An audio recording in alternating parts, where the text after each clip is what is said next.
Hello everyone and welcome to the last round of the most unlocked catgirl in Battlefield 6. Yeah. We are nearing the holidays. It is literally, we're literally 1 day apart. Less than 3 hours, god damn it, less than 3 hours until the jolly day is happening. And I guess we're here. We're gonna maybe do some, just some missions, some assignments. We just have a lot to talk about because, like, the world is chaotic and a lot of stuff happened. And I think, we can look back at the year, talk a bit about some stuff that, might have worked okay, that's new, interesting.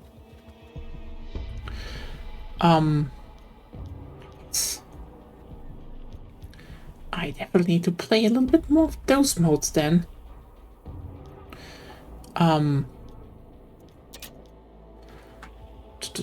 No, I do not want to play Battle Royale, fuck you. Shotguns, oh, that would be nice. No.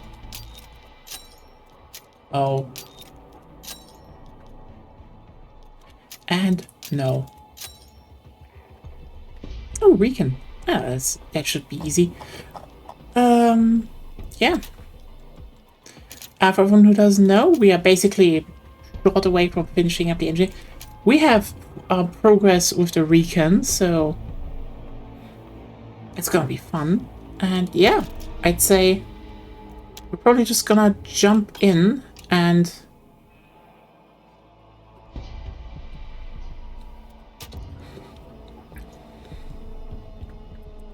I'd say play a bit of the event mode, play a bit of normal mode with tanks, and yeah, let's just talk about 2025. Like, we still have a few things ahead of us this week. We'll see how they run, how everything will go. It's gonna be the Nier Awards on Friday, but then we will probably have like a while nothing. So it's gonna be fine. Yeah.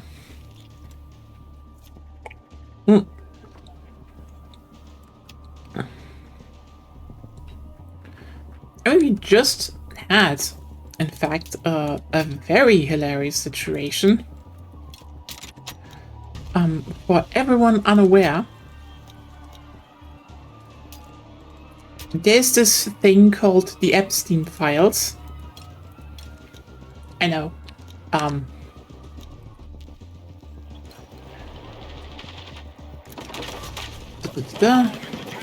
And basically, the funniest development imaginable just came up.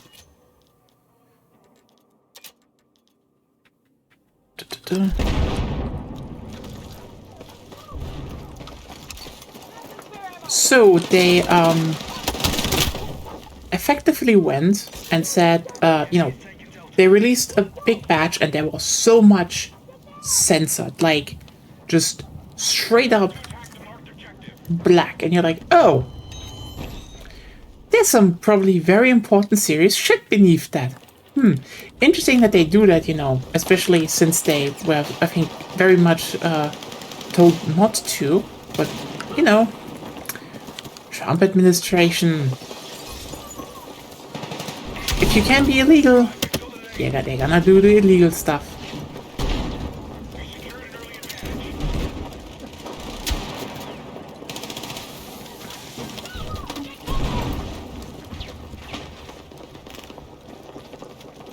And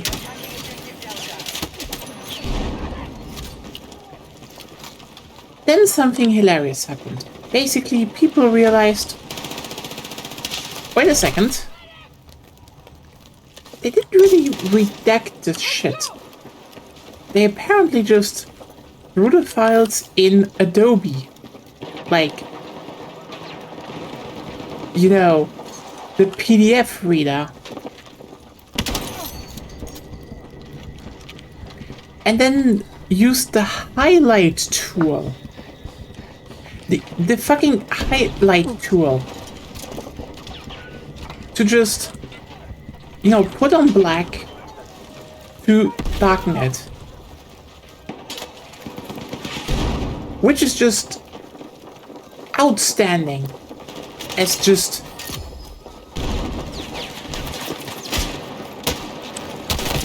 you know, in any form of capacity to do it like that. Because you know what this meant? You can just copy paste the text into any document and know what is there. So turns out they've been covering a bunch of companies. Not surprising. But still.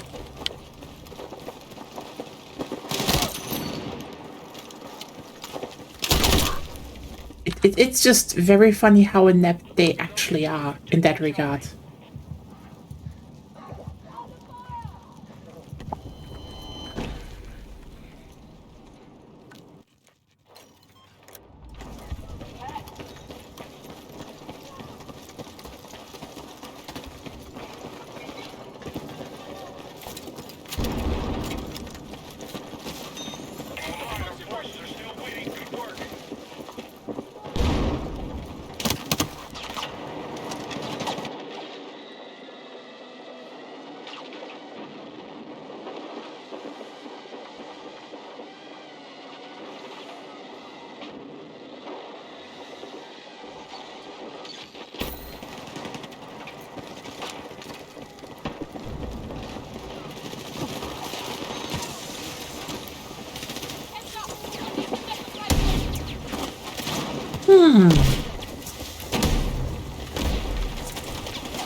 Oh well. Otherwise, ooh, nice.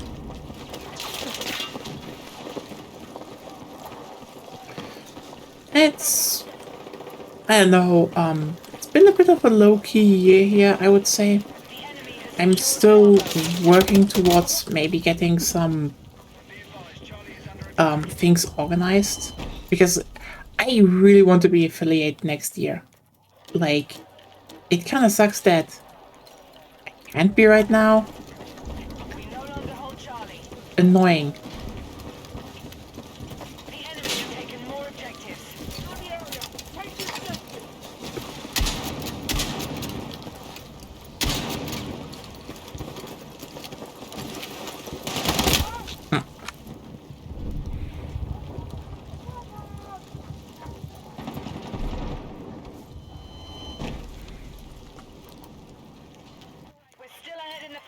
Maintain your attack.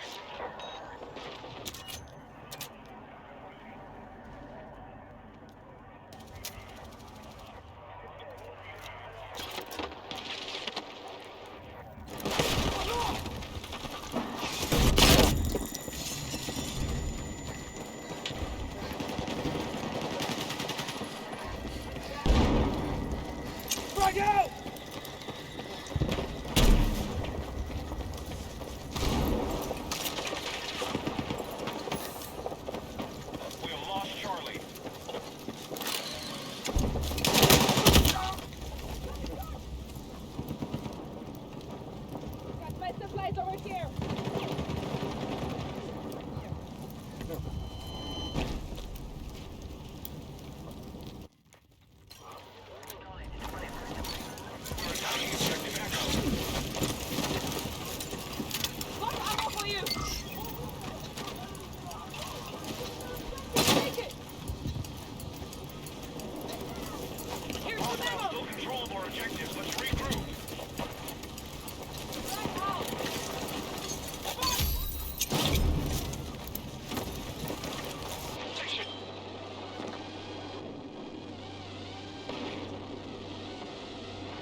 Really seen the whole bridge collapsed, actually.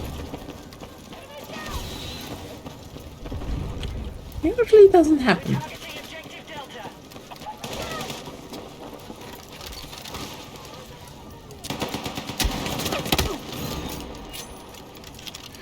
At least I'm actually very happy that The enemy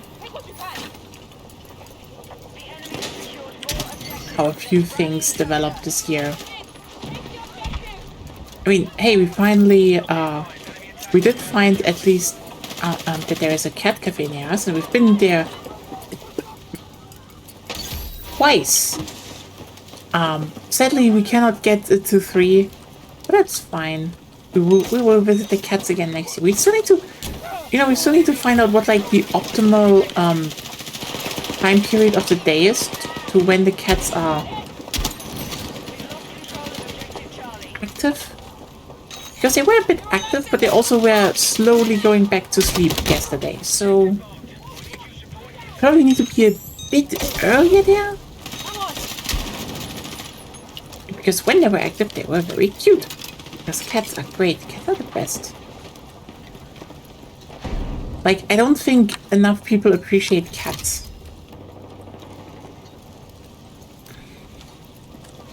Maybe I'm just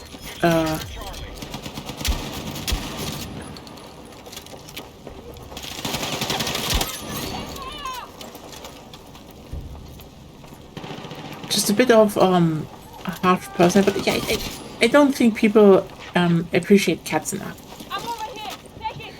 They're lovely and very cute. Right, meow. Did find out we did find out though that the cafe has actually really good waffles. Like, usually you think something that has cats, oh, they're probably going to be okay with their food because, the main attraction is the cats and not, the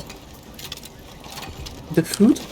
But no, shockingly, the waffles were really good at that cafe. Like, probably the best waffle I've eaten outside of Belgium. Because, like, they make them themselves and it's generally a good one. Like, yeah, it's a pretty big one. They only give you like half of it, but honestly, if those are loaded with like, how's it called? Maybe fruits. We just had one with Nutella, which was fine. It's Nutella. Nutella just works. Like, Nutella is delicious.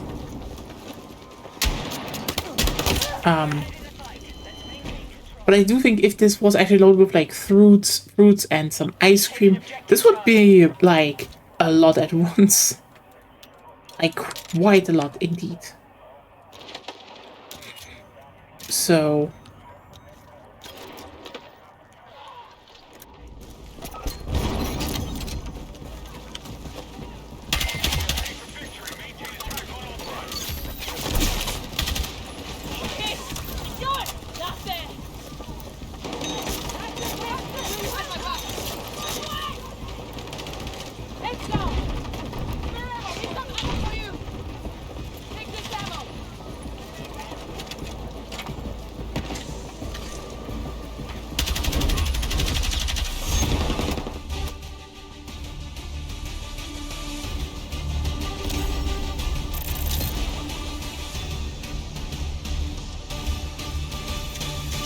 yeah, this was like one of those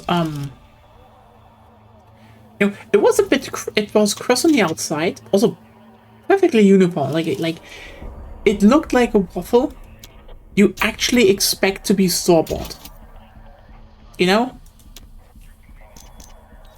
Like, there are those kinds of there are those kinds of food where you just like, no, that looks too perfect.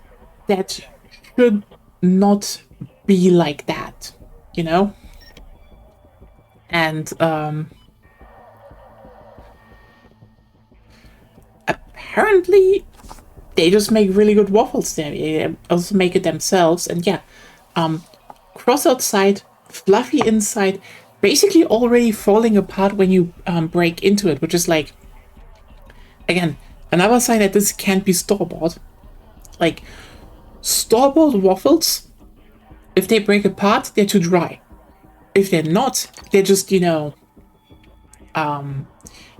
just have this no, we're bonded now consistency. It's not directly bad, but again, this one there was a cross, but not too cross outside, but a soft, fluffy inside that wasn't dry.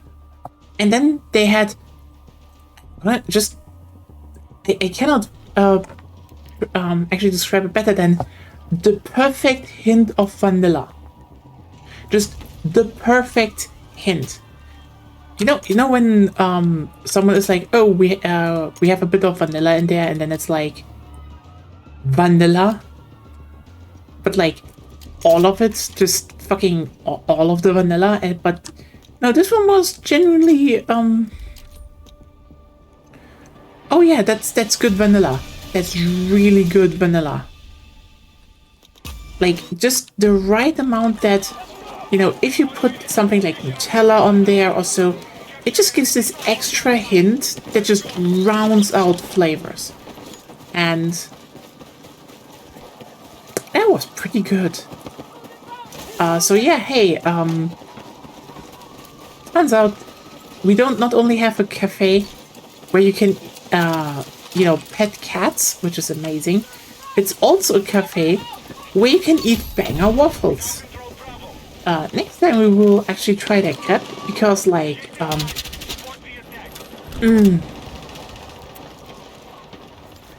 really interested in how good those are. Considering, like, getting waffles right is hard, if you know what I mean.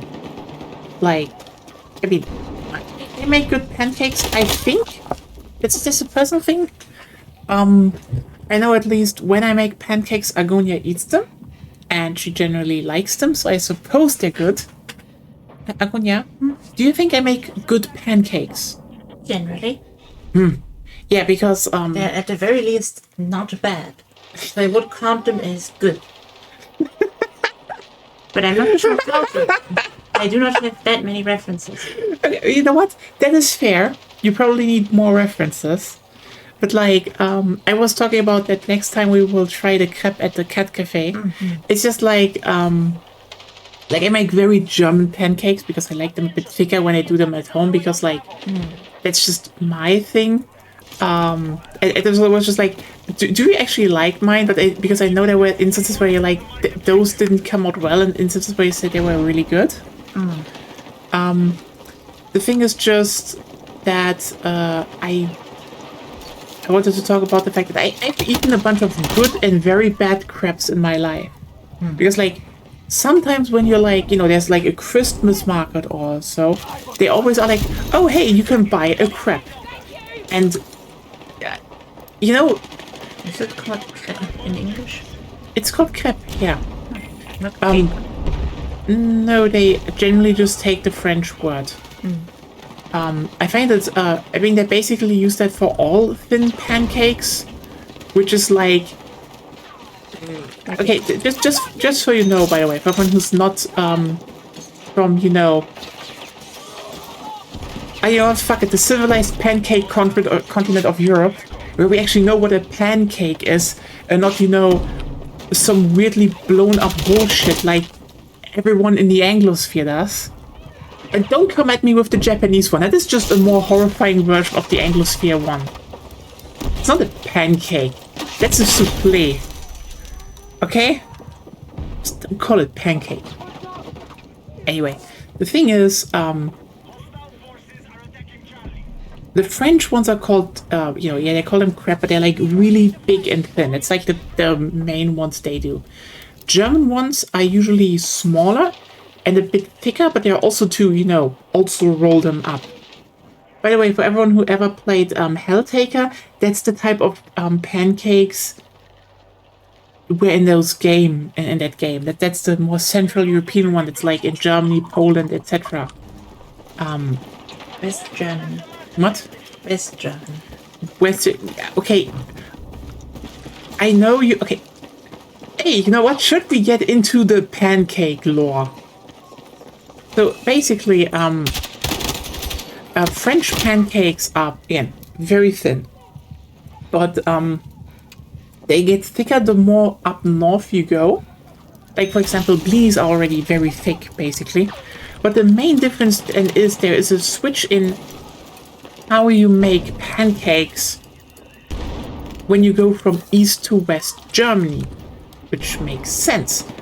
Also, by the way, there is technically also a linguistic change. Because in German, like in West German, they're still called Pfannkuchen. Most of like Pfannkuchen. Because, you know, it's a cake you make in the pan. But in East German, how do you call them? Eierkuchen. Egg cake. That's that's weird. That's a weird distinction. But basically, the thing is, in West Germany, you usually make them with milk. Because you'd like, well, that's obvious, right? You want to have something with some richness in there.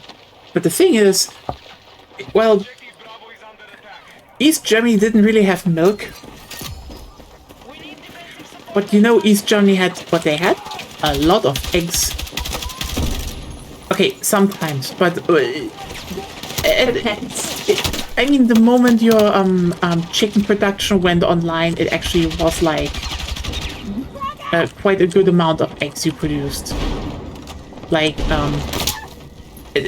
there was a point where the GDR produced so many eggs, they had to actually switch their propaganda from save an egg to, you know what? Take an extra egg. We generally have too many eggs. Eat more eggs. They're very nutritious. So the thing is, As much as I don't like this kind of propaganda, it's actually, I think, very good, especially if you're in a planned economy, more planned economy, to actually like tell people like we have too much of this basic food item. yeah, You get more if you buy those, or like whatever. That's actually not a bad idea. I mean, let's just be real here. That is something. That is my. Now my throat is killing me. By the way, I do think we should actually do that in the West as well. Like, I know this is basically, you know, combined with is always, you know, seen as one of those the dictatorships of the East style stuff, but in reality, we will always have problems with food. Like, sometimes there is less food of one type and more food of another type. For example, right now, climate change, we have less cocoa. Chocolate. Yeah, chocolate, specifically cacao. Cocoa. Cocoa. Yeah. Cocoa powder, yeah. Yes. So, getting the information to as many people as possible so that they know, oh, chocolate gets more expensive or more expensive per gram. It's like, oh, okay. Yeah. Like, do you need to bake a chocolate cake, or do you or could you also make like a vanilla cake? Hell, if you make a you can make a cake where you know make a cake batter, and then you reserve half of it, and you know maybe darken one half with a bit of cocoa powder, and the other one gets vanilla, and you just not really mix them together. That's Mauerkuchen. Oh wow, it's actually creative and children love them. And you save cocoa powder.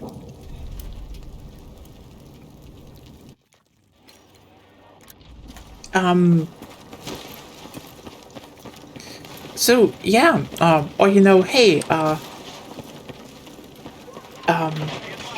have you considered, you know, maybe if there are problems with, for example, potatoes, like you could also use parsnips.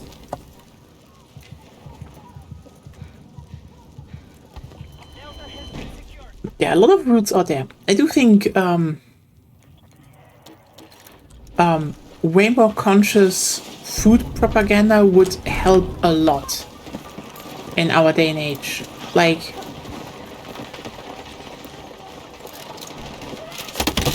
in the end, propaganda is a tool, you know? But yeah, then you also have, like, back to the whole pancake thing. In the GDR, basically, they had a lot of eggs, so they rather made they made theirs with just more eggs and water. Which, you know, yeah, that kind of makes the thing better, but also, like, hey, you have a lot of eggs, so they still bind, though. Like, you can, let me put it like this. You can make a batter out of water and, a thin batter out of water and flour if you just slam in, like, 6 eggs. Damn, those would be protein pancakes nowadays. Oh god, you could definitely sell that as, oh, high protein pancakes now. That would be hilarious.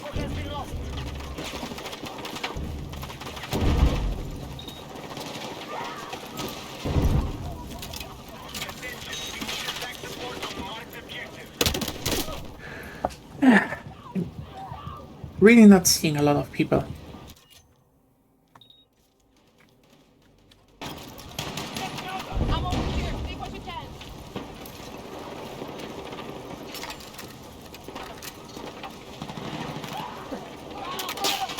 We're definitely gonna switch after this round.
Seriously?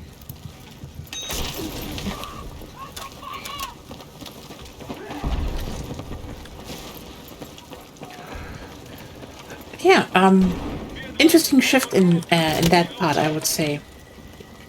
Then again, I always think, you know, I always like thinking about food, you know, that's just such an interesting topic.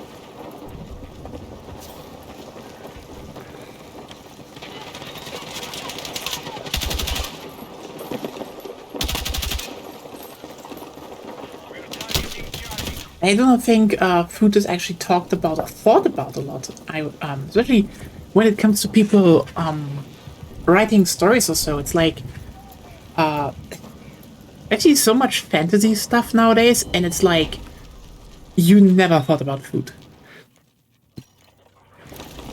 Like there is a shocking amount of people just assuming everyone eats like us nowadays. Yeah, what do you want to say?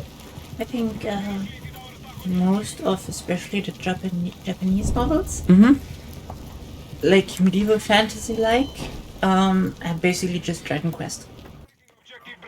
Yeah, fair. They really don't think much about this type of world building. They mean, have some.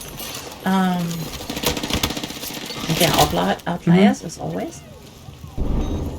Yeah, I mean, I also would say like it's not just Dragon Quest because especially older Dragon Quest, they definitely gave a more shit about that, which is ironic. I would say it's just they're like, oh hey, this is basically medieval times, but no, they're eating the hamburger, and you're like, go fuck off. Like I cannot tell you how much I hate this idea of hamburgers. Like, okay, if you're nobility and such, you will have access to meat a bunch. Okay. If you're at least not fresh meat. Depending on the region you are, you can, but it depends heavily on what type of meat. Because, like, for example, the meat we know of nowadays mostly is not the most commonly eaten meat in medieval times. It can't be. Because you do not want to slaughter cows for meat. And if you slaughter them, you will sell their meat because cow meat was... Okay, here's the thing. Cow meat is very mild in flavor. You can do a lot with it. But also, crucially, actually it's food lessons. Hey, Sarah. But also, crucially, a cow is worth more than her meat. You generally slaughter it if it doesn't give any milk or is like very old. Yes. Which most also coincides with not giving milk. Yeah. That's the thing. Like a cow is you have pasture, and a cow turns grass into milk, and then you, the human, can turn milk into cheese or butter. And butter and cheese are so valuable and shelf stable, especially that it's like crucial. And the same, by the way, goes for sheep, goes for goats. They've all been eaten for a long time, like especially goats, because like goats have actually been way more populated than cows in terms of how long you can raise them and what and how that affects how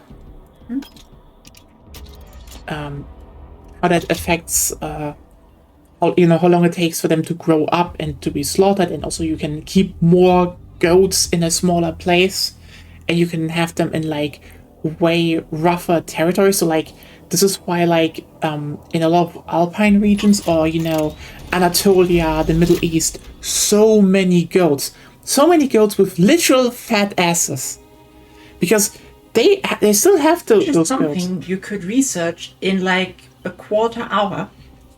Genuinely, fat ass goats. And I'm not making this up. You can Google them.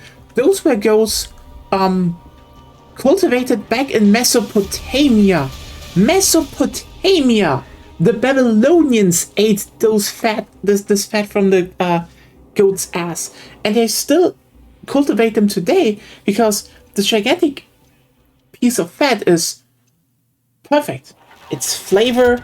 It's literal, shelf stable fat. You can make soap with, you can make so much with. It's just...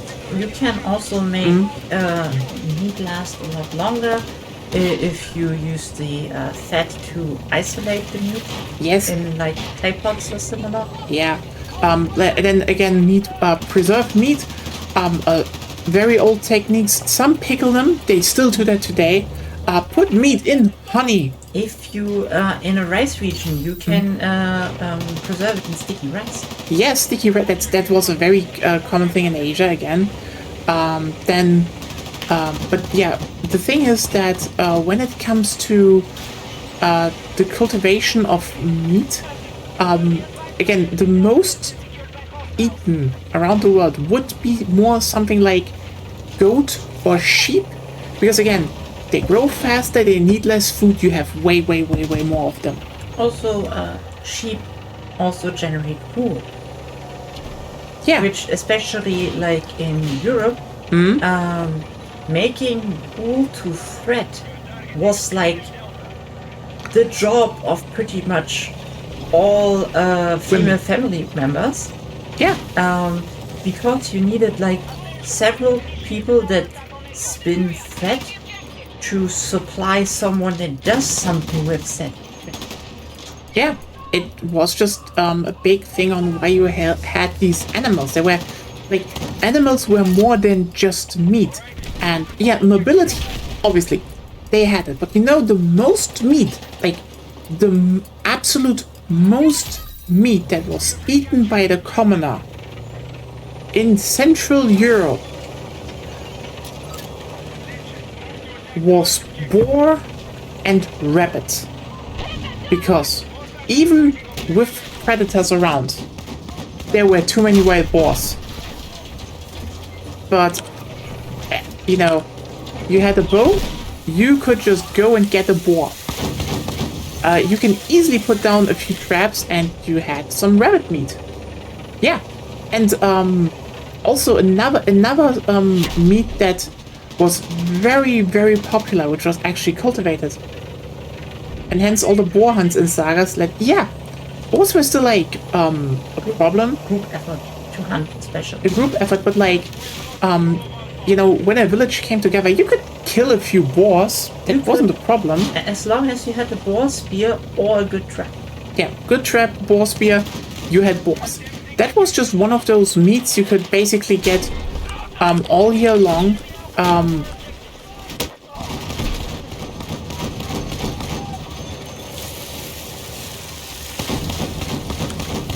And again, you were as if you're a peasant, just put up a few rabbit traps and boom, you have something easy. And by the way, rabbits, you can roast them, but you know what they mostly did with rabbits? Put them in soup.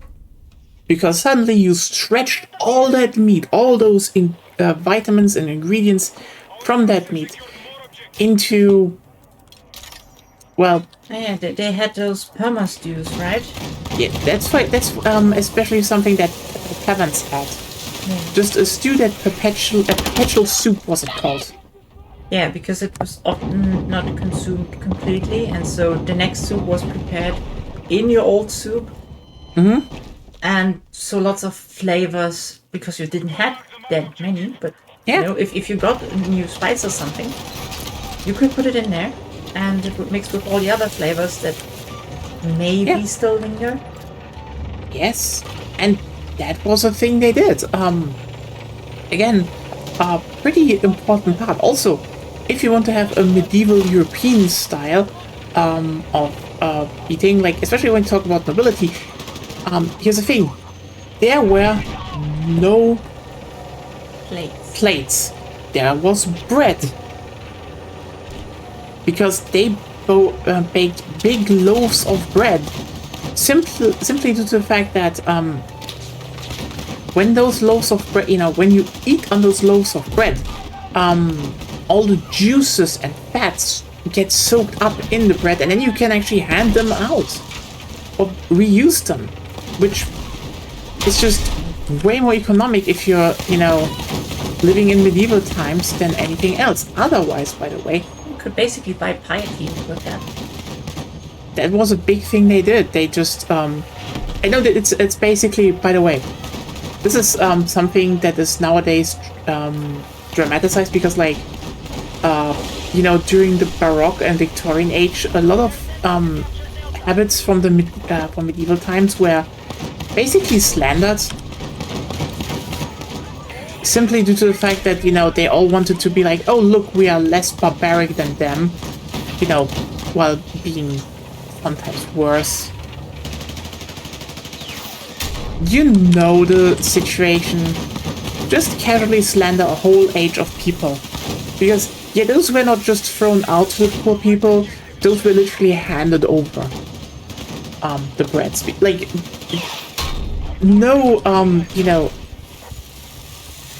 no ruler would throw a goddamn feast and then not make sure that everyone was seeing how much they fed their people. Never, never in life would that happen. If it ever happened, probably some outliers, but overall they made sure that people got the food in a good way.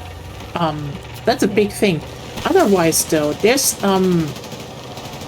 this is just medieval Europe, by the way. Like, a lot of food in medieval Europe is communal. Like, you know, again, if you eat with people, it's usually soups and stews, etc. And a lot of, you know, tableware, because they had tableware, which was usually plates, no, bowls, like wooden bowls.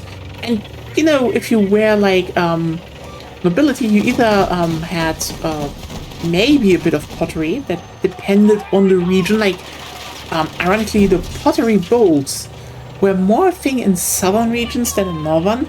You know what they ate? You know what they ate out soup out of in northern regions? Bread. Yep. So if anyone is to be like, I mean, it makes the bread tastier. Yeah. But like in general, if someone nowadays is like, look, we're eating soup out of a bread bowl, they're just going back to the soup roots. Actually, it's like that. Yep. That's just how. It's just how soup was consumed.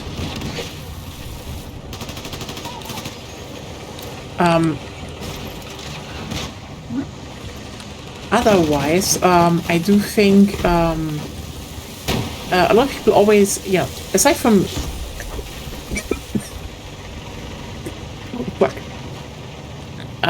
you know, medieval Europe, there's also just the fact that I think a lot of people never really research other food cultures and how they happened, how their mindset happened. Like, for example, the Chinese food culture is something that technically still could develop anywhere in the world, actually, because as long as it is more communal oriented. Yeah, because in China, you know, food is actually so you don't have like one big feast. You have a lot of small things. And they all are on like one big table and everyone picks what they want. That is not a, you know, that is an idea of how you can, you know, serve food that would be very, you know, that could develop anywhere. Also, another big thing, by the way, is how a lot of worker food stalls actually worked in China. Like, for example, if you ever think about why is mapo tofu called mapo tofu? It's a bit weird, right? The thing is, you're like, oh, it's probably from a region or a style. No, it's from an old lady, which is basically, it's just a description of her style of tofu, because the eateries that existed in those regions were basically, yeah, were basically more in the idea of, you know, some people had knowledge and cookware, and you had ingredients. So people actually came over and, you know, were like, hey, I have these ingredients, can you cook me a meal from that? I pay you for this, because, you know, not everyone has time, food, and, again, knowledge to actually do that. Oh, nice, we have the engineer done. And this is how a bunch of that stuff developed. Otherwise, again, oh hey, you want to make something nobility in fantasy or something. Why? I mean, that genuine. Why are you not using more couches? Like the Romans. The Romans. Apparently people think a lot about the Romans, but not about how they ate, apparently. You know what? They always think about the Roman Empire, but never about the Romans. That's a big... There's like a crucial distinction, and I hate it. Like, oh, do you ever think about the Roman Empire? No, I think about actual Roman cultures and history. It's much more interesting than the Empire. The Empire existed. It did things. It did things pretty well before it started being racist. That killed it, so, you know... that kind of concludes that topic.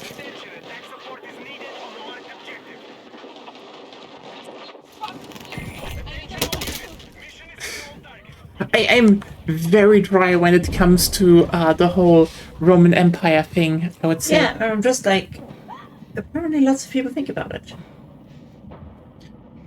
Men always think of the Roman Empire, only militaristic commented, you never actually logistic. But, okay, you know what? Logistic is the most important part of military. Legitimately, the reason the Romans won against everyone is the fucking... It's just they mastered logistics, nothing else. I mean, okay, not only that, but basically the Romans mastered two things. Logistics, and especially integrating logistics and infrastructure into their army model. Like, a crucial thing no one thinks about, even when they write, modern, military or sci-fi stuff, is every single legionnaire was an engineer. I repeat, every single legionnaire was an engineer. That meant they were trained in combat, and crucially, Roman soldiers were not the best at one-to-one combat. Romans mastered formation combat of heavy infantry. Well, back then it was still more light, but they it was heavier than the time. Yeah, the thing is, Romans never fought alone, which gave them such an edge on everyone, because basically most armies back then were not as organized as the Romans, or had the supply lines as the Romans. And crucially, the Romans always carried all their shit with them. Like, they had a sack over their shoulder on basically mounted with a tool. Those were either, some digging tools, some carpenting tools, etc. And they all had a spear. No, it was basically a big wooden carved. I don't know how it was called, but basically, if you put it together with another one, you had what's basically an ancient version. What? A pylon? Not a pylon. Pylon. Pylon. I think that's what it's called. You mean like maybe pylon? Basically, those tank traps. Yeah, tank traps we nowadays make out of like metal and shit. They just made it out of wood, and they all carried one, so they could just, like, easily make a barrier around their encampments, and then build the encampment. Like, they built wooden encampment structures. Then also, because they were so well equipped, they were able to just build wooden towers, and suddenly, in less than a day, everyone was like, oh yeah, we don't want to attack that position. And they were, again, because they all were trained in engineering, they were just able to do that. And oh hey, how does a Roman legion support themselves when with logistics behind, when they're a bit more from the front end? Oh, they just built a road. Yeah, they just knew how to build roads. Again, that's why the Romans were so advanced. They didn't just march an army, they laid infrastructure behind them. And that was genuinely the main thing they did to win. Aside from the fact that, again, the main thing why the Romans won was they were basically saying, doing the whole manly one-on-one fighting is stupid. you're an idiot. Or in the Colosseum. Or in the Colosseum, yeah. So they basically were like, here's a big shield. You interlock it with someone else. You all have like normed swords, and then you build like a nice interlocking shield wall, and bam, bada bing, bada boom. You can just outmaneuver everyone, and that was how they won against the Phalanx. Like the Phalanx was kind of the same idea, but you know, with basically, let's just make it like gigantic spears. The problem is just the Phalanx was really bad in a way, how they set up a lot of stuff. Because other main thing you need to keep in mind is fighting is hard. I mean, it is physically taxing, and even in the up until the medieval times, armies usually didn't win by who was able to, you know, beat people in combat. They were able to out-sustain people in combat. That was the crucial thing, and the Romans were really good at that. Like, the thing why the Romans were so powerful in warfare was quite literally their ability to rotate troops from the front to the back in a much easier time than everyone else. Like, the Phalanx was fixed. If you're in front and you're fucked, they walk over you. Romans, they can get you back and someone else takes your place. They were really good at that. Manpower preservation. Yeah, manpower preservation. Like, generally, Combat Romans, power, I guess, is the better word. yeah, like the fact that they basically went and dedicated their whole army tactics to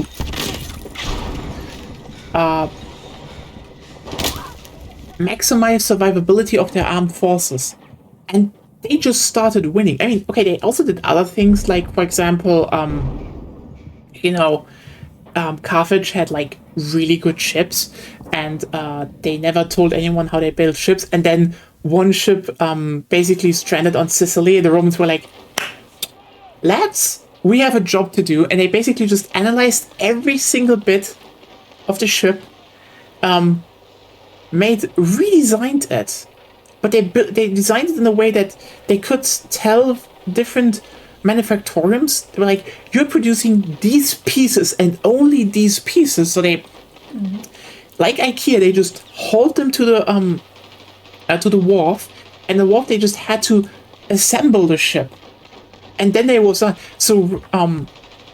Carthage did that as well. But the Romans basically just took Carthage's design, ironed out some of the problems, and then just started mass producing ships. You need to keep in mind, Sicily actually was full with forests and trees, like really good forests. Then the Punic Wars happened, and Rome was just like, we need a fleet. Cut down all those trees. And they won. Fun fact though, so Rome actually didn't win the Punic Wars. See, the thing about wars is that even back then was they kind of ended the moment you agreed they were over. Here's a problem.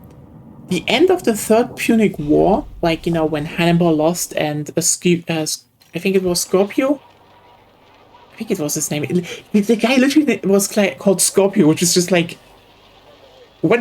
Hannibal and Scorpio. It's just like, what? Anyway, so basically, the Romans raised Carthage for everything Hannibal did. The Romans just walked up to, you know, they stalled out Hannibal. Okay, basically, very hilarious thing that happened. See, Hannibal was like, I'm standing in front of Rome. I don't want to raise this beautiful city, but I mean, you all lost. You should just surrender. And Rome was just like, how about no? Make us. And Hannibal was like, what? You can't fight me. I won. I defeated your armies. And Rome was like, no. They built up armies in the south. Hannibal was like, I am sieging you. Give up. No. Carthage. Hannibal, come fucking home. The Romans are invading us. And Hannibal was like, what the fuck happened? And yeah. Good city design. Should have poisoned the water supply. It should have. Like, genuinely, I'm going to be honest with you here. We talk about good generals in history, and like everyone is like, oh, but Hannibal was such a great. Listen, Hannibal fucking failed at like baseline shit from Sun Tzu's Art of War. I don't want to hear anyone ever hear about, oh, you know, this book is just saying basic shit. Yeah, and Hannibal failed at that. Hannibal. You ever think about that? He just failed. Just fundamentally failed at warfare. And yeah, then the Romans just beat him because they basically just kept learning his tactics, and then they beat him and they razed Carthage. Meaning there was actually never a formal end to the Punic Wars. They just destroyed Carthage, and no one was there to sign the peace. Treaty. Yeah, until I think the 1970s or 80s, when Tunisia formally ended the Punic Wars with Italy by surrendering to that generally happened, by the way. They only resolved that like in actually recent memory. Just So, question. yeah, what is it? When do we get from this very interesting tangent back to medieval fantasy writing? Oh yeah, basically, you know, if you want to write fantasy, you should actually write about infrastructure. That's just something I think a lot of people never do, or you know, they also You should keep it in mind at the very least. You do not need to focus on it or anything. Oh yeah, that's true. But like, have a bit of knowledge. Like, I mean, there are enough things about, you know, medieval warfare or history where I think a lot of people never know the reality of how it happened. Like, for example, oh yeah, by the way, that's the one, you know, the tank barrier that the Romans had with them in wood. So big thing is basically that food, you know, what were the rations? Because like a lot of Roman rations were shelf stable. Like it was like a certain amount of pork and grain, especially grain, which they usually cooked together because that just maximized their output. Like the interesting thing is, on their own, the amount of food for a soldier was not enough, but because all the soldiers cooked together, it was enough. So similarly, you know, in later times, a lot of warfare was run off of salted pork. Like, holy shit, so much of America could not have been colonized without salted pork. And so There could have been. you have to make a direct link as soon as you say that your fantasy world has access to versions of cooked pork or similar, how it would affect armies and the general spread of civilization. But also, you know, now we're talking another big thing. Where do you get your salt from? See, one of the reasons. What? Oh, it's just double meaning. Like looking and see. Yeah. Because, like, there was, like, a literal major salt trade in Central Europe because, especially in the Alpine regions, there were salt mines. And the salt mines were just so profitable. Because if you wanted to actually get, salt in big numbers, mining it was the way to go. Like, that was, by the way, how the Hansa actually got so big because they quite literally traded salt. And you need to keep in mind, salt was so important because the only other ways of making food shelf stable was drying. Like, that's also, by the way, one of the biggest exports of Sweden up until very recently is stockfish. Because stockfish is so shelf stable, you want to be on, you want to go on a military campaign, you want to feed armies with protein, you want to feed your armies with protein. Yeah, because the alternative then Yeah. would be to preserve it with lard in pots. And I don't think you want your army to carry lots of pottery around. Yeah. But like, that's basically they had stockfish because you can just, quad through it on your hip, bam, protein right there. You just need to make it edible again. Otherwise, salted pork in barrels, like one of the biggest exports of the time in the USA and in Britain, salted pork. They had fucking stock markets for that shit. I mean, guess why it's called the stock market? Because you traded stocks of that food.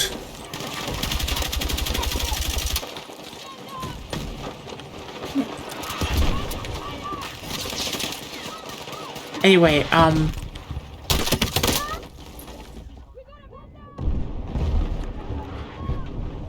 let's just, I think it was that. Maybe, you know what? Actually, maybe you need to check that again.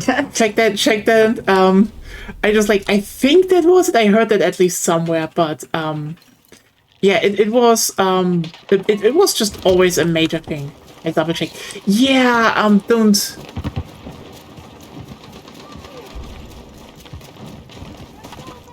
Yeah, stock certificates. That was the thing because they had.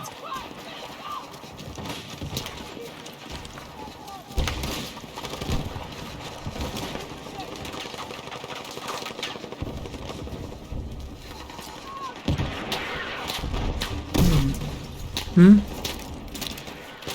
think it started in Amsterdam and stuff, but It started in Amsterdam, but yeah, I remember again, it was about stock certificates. So basically, they said this certificate basically gives you, says you own this much stock of something there and there.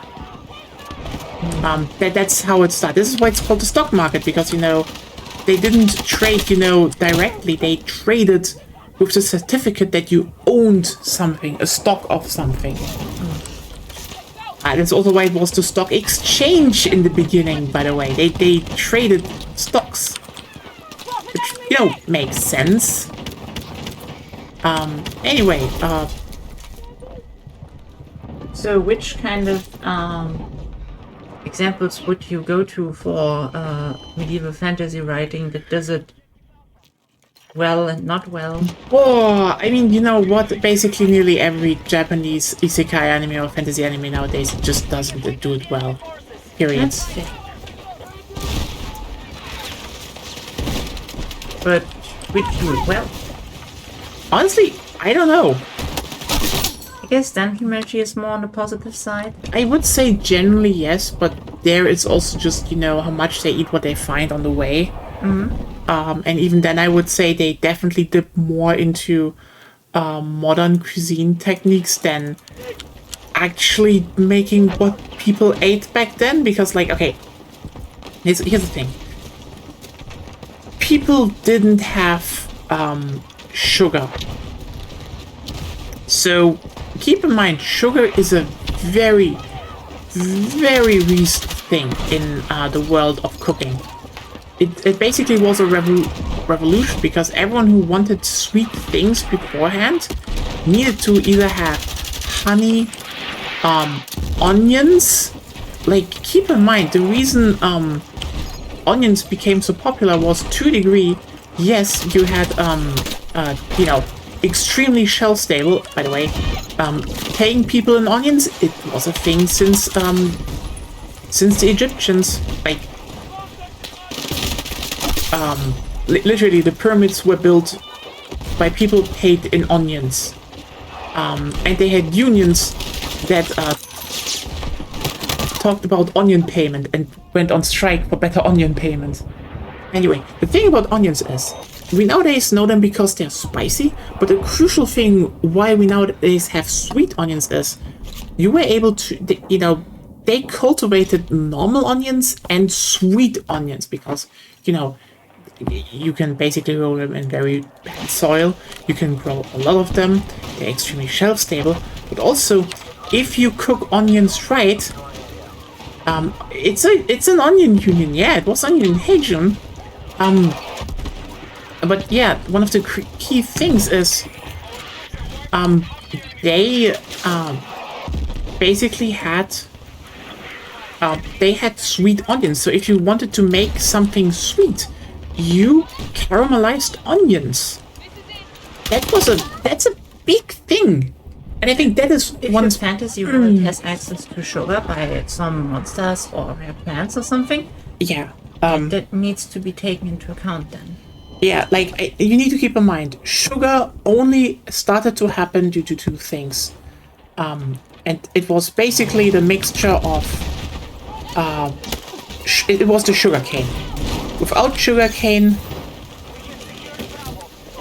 very big. Not people have access to sugarcane, but not in your typical medieval fantasy. It's not the climate for it. Well, here's the thing: the sugarcane is something that was in the New World. Yeah. So, part one, you need to make like the conscious decision: is sugarcane a plant in your world, and is it accessible? If so, how much? Like if you put it in like, I don't know, a plant monster or something, you have to say, okay, where they're living, how big is the population? Yeah. Is it easy to hunt? That's one thing. Like, for example, it would be probably pretty... no, June, I got the wordplay. Like, Onion Union is a good one. I genuinely think Onion Union is a good wordplay. That was very well done. And if it's relatively hard to access and they're probably in a controlled population, lots of nobles would hand out quests. Yeah. If they would hand out quests, is there a system like that even established? Yeah. Would they just send, I don't know, their retinue or something? Yeah. But you know what? Do we want to talk about some uncomfortable things? Huh? You were sadly a bit outdone, Seraph, there. But yeah, the thing is, if we generally just take it so that sugarcane is a plant that is being cultivated, is there slavery in your world? Because keep in mind, the sugar trade was insane. Literally, sugar from sugarcane was such an important thing because you need to keep in mind, sugar is able to do a lot of the same things as salt when it comes to preservation. Like, everything from jams, for example,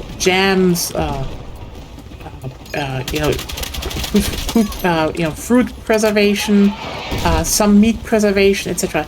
You needed sugar for that. So suddenly, one of the counterpoints to salt, or that you didn't need to use that much salt, was sugar. But also the thing is, sugar plantations are not easy to run, and extracting sugar from sugarcane is something that is, frankly, not the hardest thing to do. You can do that with, low technology levels. It's just grueling work. So that's why they pumped they did the slave trade, because sugar just was like a thing that you only could get in very specific parts of the world. It was absolutely vital, and it was easier to just destroy humans for it. And yeah, we're the dark part of fantasy writing. Do you have sugar canes? And how do people deal with that?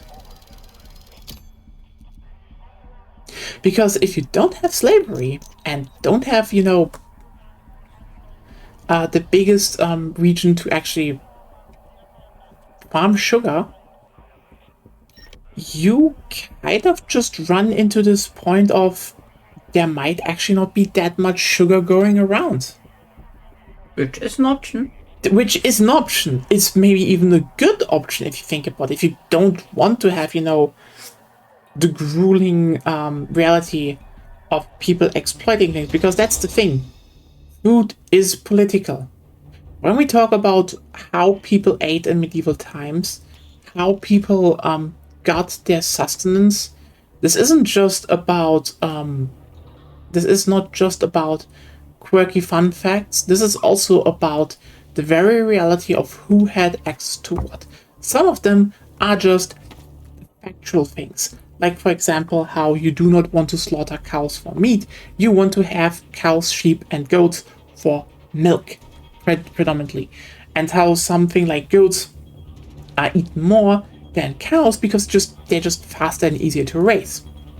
Now, then, you know, we go to the other part that, you know, people catched rabbits, hunted birds, boars. Boar and deer were so common. We had that already. But were they even fucking allowed to do that? Yeah, as soon as it was land of the nobility, you weren't allowed in those hunting grounds as a peasant. Yeah, and That's a the lot next of thing. You have common land. Yes, no. yeah. You need to keep in mind a lot of common land just turned into, well, non-common land, like nobility land, and the people were not allowed to hunt anymore. So suddenly, a lot of regions literally had, you know, generally it's Bauernrevolte, it's basically farmers' revolts, over the fact that a major part of how they, not padded, but expanded their food supply was gone. Because one rich guy, especially in Britain, wanted to hunt all the game for themselves. Yeah, it's a fun sport, basically. Yeah. Like, that's the thing. How is the access to hunting regulated in a world? Sure, depending on what you write, it might not be something you need to go that in depth about. But it's still something you should think about. Because, yeah, food is political. Who has access to what food? Very, very important question to just actually answer.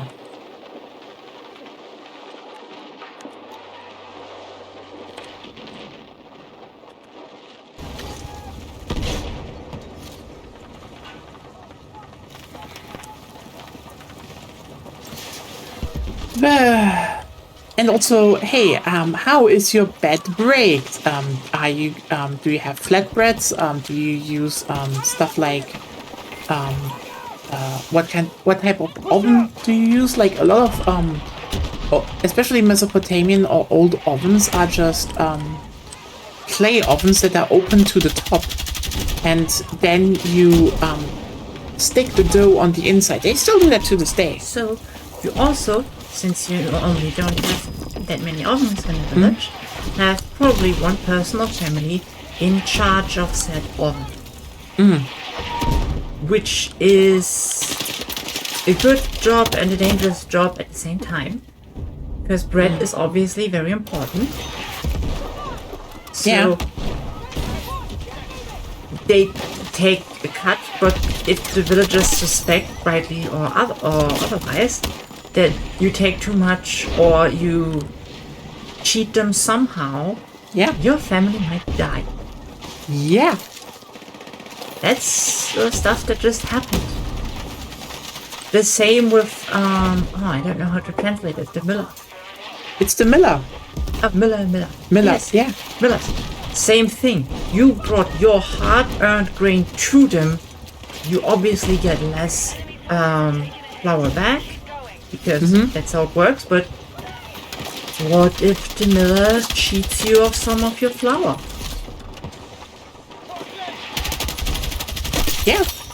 That's basically cultural fear at the time. I keep toying with the idea of trying to write fantasy tales, but it wasn't from actual policing institutions and have them move around from place to place reasonably. It's an interesting idea. But yeah, medieval law is weird. Let me put it like this. Ironically, you know what? One group that was actually literally made to break up medieval law and increase, actually say, not the trust in authorities, were the Inquisition. I know you're probably like, wait a second, the Inquisition? Like, we associate the Inquisition with like being the most horrible people on earth. Shockingly, no. Like, one of the reasons actually the Inquisition happened because there were a lot of people accusing others of, stuff like witchcraft. You're the one nobody expects, of course. Exactly. They accused them of witchcraft. They were like, the Jews are, kidnapping our children again, and so on and so forth. And Turning our milk sour. make it like, milk sour. And the thing is, it's a problem of fear, superstition, and you want to just get rid of some people. oh yeah, and the thing is that the Inquisition was specifically handpicked and ordered to, well, counter that behavior. They quite literally were, for the time, a relatively trusted institution because they literally went, hang on, we will investigate this first. And also, a very crucial thing, if claims of witchcraft or, anything else turned out to be wrong, the accuser got punished. So, actually, the Inquisition clamped down on a lot of very, very bad superstitious things. And if you're wondering why they actually arrested Christopher Columbus, yeah, they were actually a pretty, I would say, progressive institution for their time. Now, you're probably wondering, okay, but why did they get this bad of a rap then? Like, holy shit, that seems excessive. Well, so here's the thing. Protestant traders went to Spain and did this thing because they were like, ugh, filthy Catholics. So they kept just running into the Inquisition going, shut up, behave, obey the law. And because they constantly had bad run-ins with the Inquisition, they just slandered them back home. And because, everyone else in the, especially in the trading world was usually someone from, Britain and the Anglosphere. And, those then started, and for them, this was also like, ooh, you say our political enemies, Spain, they have some absolute horrific state police institution. Don't mind if I spread that even further. And suddenly, the Inquisition was the most horrifying institution you could imagine. Yep. It's kind of hilarious if you think about it.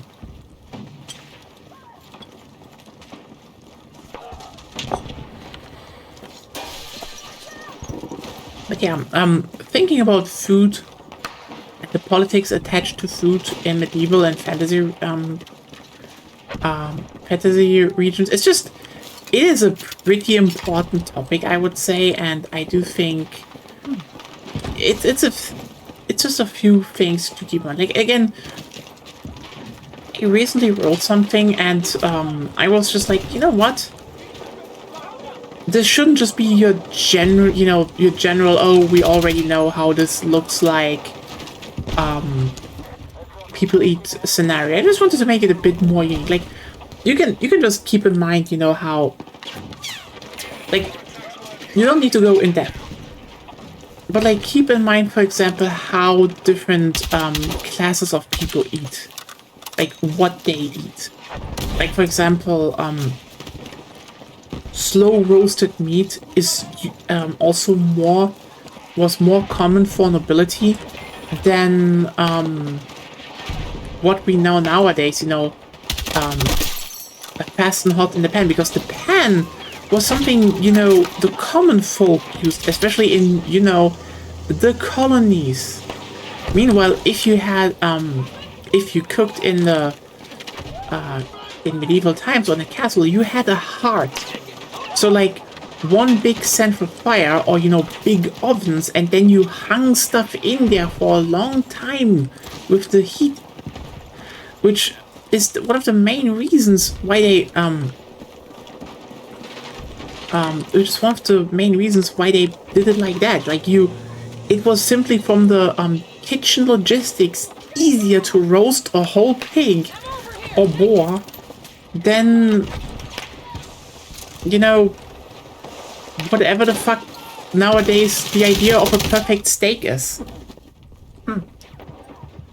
You had also more people to feed. Yeah. Also, again, we're talking, we're coming back to the whole logistical thing. Steaks are just fucking bad in terms of logistics. Ever thought about that? Let me explain. If you do not have a way to preserve meat, the idea of a steak, cut as it is just hilariously inefficient. Like, quite frankly, why would you do it? Because, again, meat goes bad fast. Really, really fast. Like, for example, I want, tomorrow, I want to make a chili, because, it's Christmas, I want to make something nice, and, it's chili, it's red, fits the Christmas theme, right? I will get that, I will get the meat and such tomorrow, because meat is, something you rather want to have relatively fresh. Similarly, but on the other hand, if you look at something like beans, well, beans, oh, they were so, beans, olives, a lot of, vegetables, you could can them to hell and back. Like, the reason, sauerkraut and, pickled red cabbage and all that is so popular in Central Europe, you know how much you could make from these? Like, first of all, cabbages grew big. And you had so many cabbages, you could just put them in jars and just put them away, and then you, open them up again, they were still fine, they even taste nice. And it was like perfect winter food and healthy. Like, again, you don't have refrigeration. You will, pork will be salted, vegetables will be pickled. But also, crucially,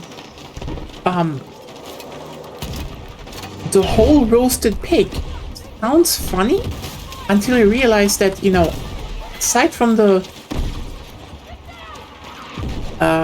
logistics of making it, that, they could just do that, making a whole roasted pig means the whole pig is already in a shelf-stable state. Because roasted meat doesn't go bad that fast. if you let fresh meat out overnight, it gets bad. Fresh, cooked or dried meat, well, that actually takes a bit longer. So, yeah, if you actually had a feast and you had you roasted the whole pig, everyone ate from it, and then later you could still use those bones. You could still use leftover meat to make broths and soups and all of that, and just keep using it as an ingredient.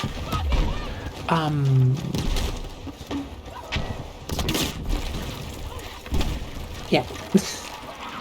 Fantasy food. I hope everyone learned something today. I mean, there's lots of stuff you can find out, basically, what impacts the taste of meat and other stuff. Oh yeah, obviously.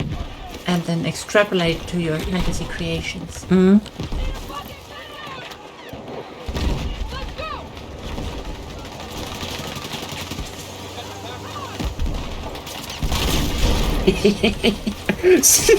Okay, sorry. This is why I like playing these games. You can just do something. Oh!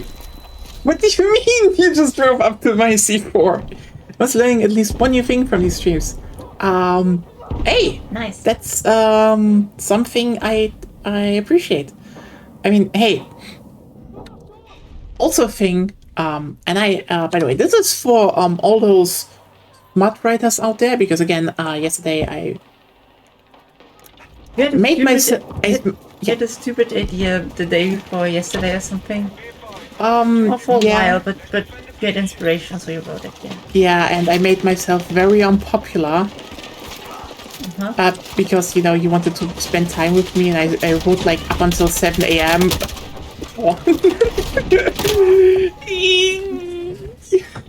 Let me tell you one thing. At least I assured quality. What?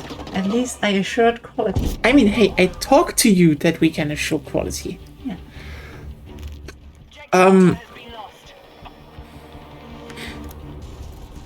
So, actually, a very big thing I do want to point out about that is the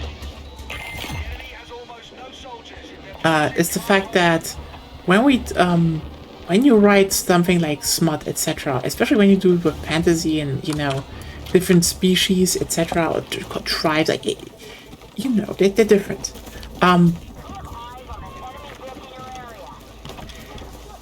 I think no one thinks about breast milk flavor, and that's kind of weird. Because mammals produce milk. Yeah, mammals produce milk. Ever thought about how there is just a gigantic variety of milk flavors in mammals? And it depends heavily on how their digestive system is, what they eat, and their size. And their size? Specifically, how long their offspring takes to mature. To a degree, yeah. So, for example, if you, cow milk, for example, is pretty mild compared to what else we have, because it is still relatively rich in fat, but also relatively thin. So you can actually make pretty good cheese from that. However, we have more than enough. We have a lot of other domesticated ones, like for example, goats. I talked about goat milk before. That's breast milk. By the way, I think human breast milk is sweeter than what we know from other mammals. We have apparently pretty sweet breast milk. Just milk. Otherwise, Twitch gets angry. Oh my god, no! Okay, yeah, but just we produce pretty sweet milk in comparison. Yeah. So the thing is, though, that goats and especially certain other bigger animals produce pretty fatty and nutty milk, which is kind of interesting because, like goats, I think. Goats, for example, also do that because of how they are built to a degree. But I, from what I know, also a bunch of more predatory animals also have more fatty, nutty milk, because you need to keep also in mind fatty, nutty animals like boars. For example, yeah. Also, crucial thing here. You need, if we talk about milk flavors, you basically can, if you want to go into fancy, you need to actually just check what flavor compounds are fat soluble. Like, they can also be water soluble, but most of them will be fat soluble. The smaller the animal, the more watery the milk is, the more you can go with water soluble flavor. Yeah. At least for recently developed meals. Yeah, and by the way, if you're now wondering the obvious question, so how does milk from a blue whale taste? You're not, we actually know the answer. It's salty. Yeah, it's actually a really, really, really fatty milk. Like, it is so fatty that it would be perfect milk to create cheese out of. Again, the problem is just, it is very salty with a flavor that is a mixture of ricinus oil. I have already translated. Castor oil and liver. So unless you're really fucking known for those flavors, well, but yeah, now you know. If you're ever stranded with a whale on an island, you know what to do. You know, you more know what you have to expect, I would say. Yeah, but you also know what to do. Can you get over that flavor, or do you butcher the whale? That is definitely a very fair assessment. I mean, you would probably also make sure that it's alive, because if it's dead, it might blow up, and then you should probably stay clear of the whale. Yeah, that's a thing with whales and exploding. It's kind of a thing.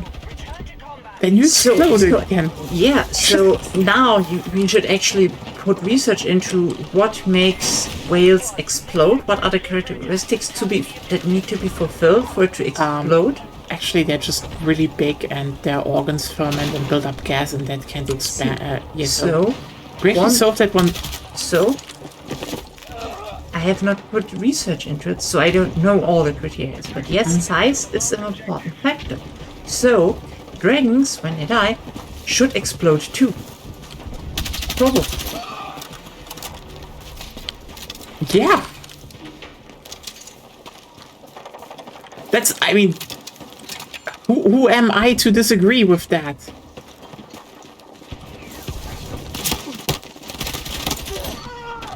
And let's just imagine, like, a fire dragon, depending on how your dragons work, yeah?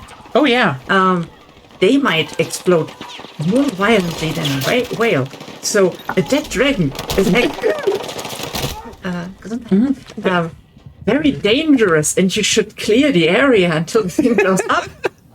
Or you have actual, like, in specific specialized loot teams, dragon diffusers that stay back and release the gases and properly, or like carve in certain pathways of dragons so that it can butcher safely immediately, so that no one else can steal your loot.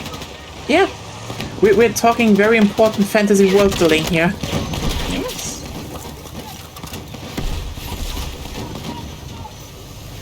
Local legend of the dragon's retribution, or whenever a dragon is slain to abandon the area, will be consumed by dragonfire from its ghost or something. Yeah, like that would be like, you know, depending on how they produce fire, that would just be a lot of gas that would ignite exploding. So, yeah, that's exactly the kind of thinking that you need to have if you want to be like, okay, how does that work? The answer is violently and not pleasantly. I think the pleasantly is subjective. You know what? I don't have to accommodate the full range of human experience, and I bet that someone will find it very nice to hear things explode. Yeah, I'm just like, I don't know. I do think even the monster fuckers would not be into exploding dragons. They're necrophilic, so. Not all of them. No, I'm saying there are necrophilics. Humans exist that are necrophilic. I guess that's true to a degree. Oh god, we're we're swaying into territory again that I kind of wanted to avoid. I'm sorry, you can go somewhere else. I mean, Like, I like the territory, but I know that Twitch is like Puritan fucks. the medieval peasants and oh, getting caught in Dragonfire would be so good right about now. Other peasants, why do you like it? Yeah, I mean, how many times were people accused of like having sexual intercourse with the goat of another farmer? Like that happened from time to time. People are was weird. it accused or was it? I haven't looked into it, so I'm going with accused all. You know what? I'm surprised that the camera wasn't invented by some angry farmer who was like, I will show them that Kevin did it this time for real.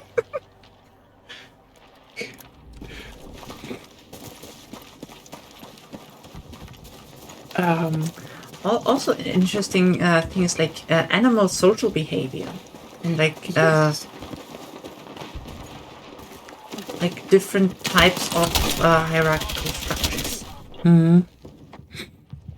Like we have the long debunked alpha wolf thing. Oh god, They just get that shit. Wolves are parents. There is no direct hierarchy. They accept the hierarchy for like I am your parent, and yeah, get that shit out of science. It is out of science. It's just in out the of writing, especially. yeah. Also, it doesn't fit with chimpanzees either. I know some people go there, but no. It fits with a group of all female chicken. Because if you have a rooster, they break up fights. Yeah. So you have another very unnatural constellation that needs to happen for those kind of things to take effect. Like, It's very funny to just be like, yeah, the guy in the group, you're the mediator. You just have to take care of the inner politics of the girls.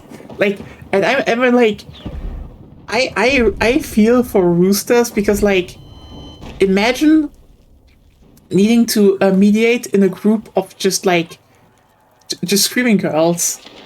No. keep an eye on up to the sky to warn of birds of prey attacks. Yes. At the same, I also needs to look out for land-dwelling predators while mediating all of the hens. Yeah.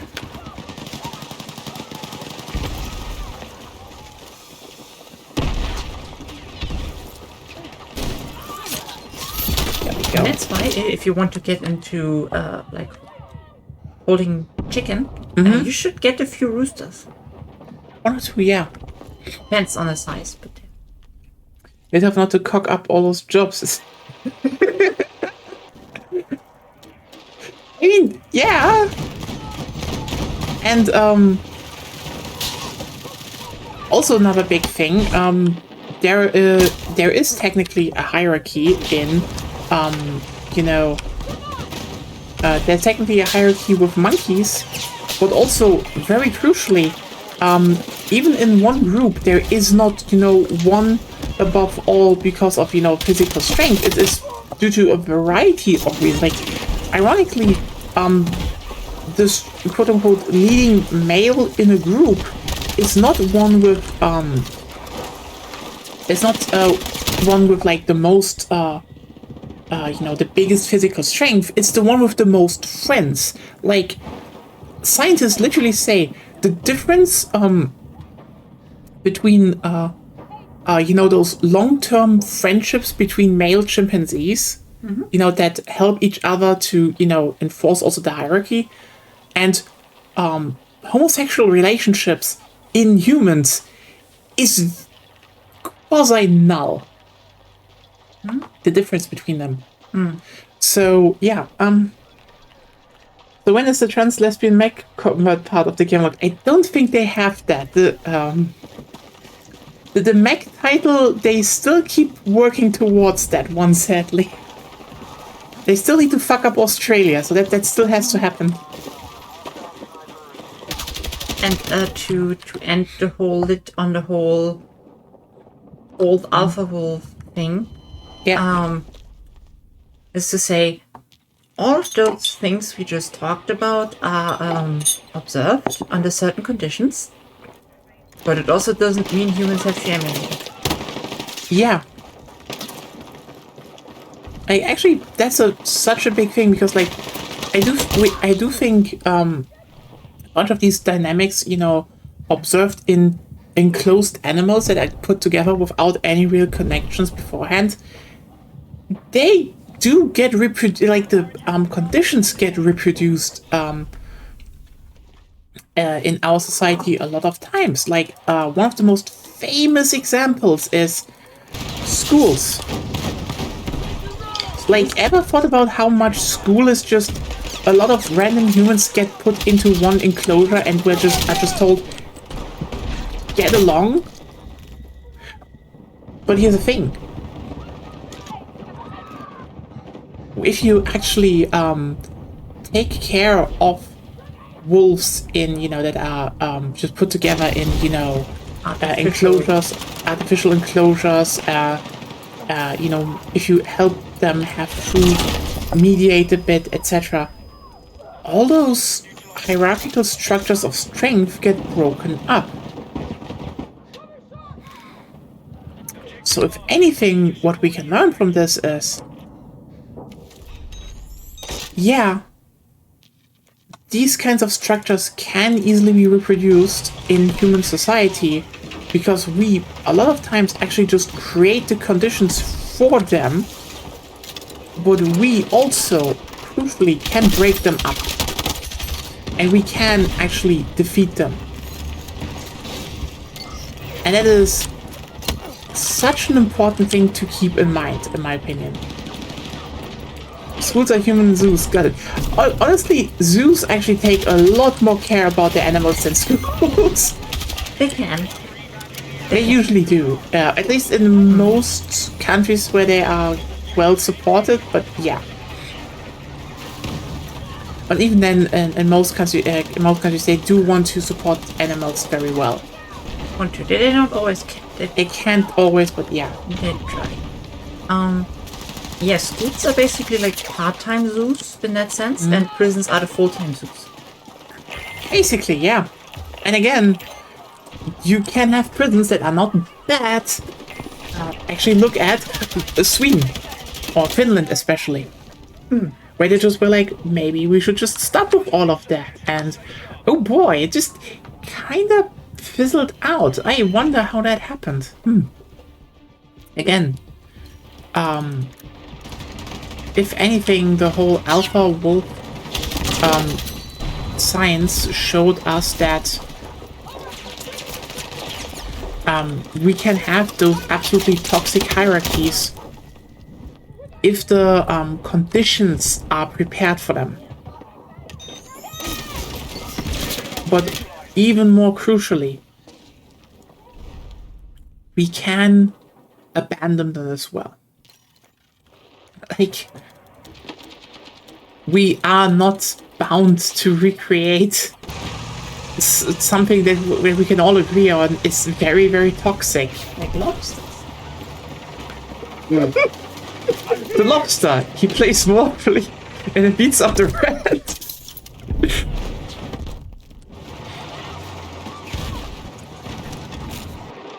That's just what lobsters do.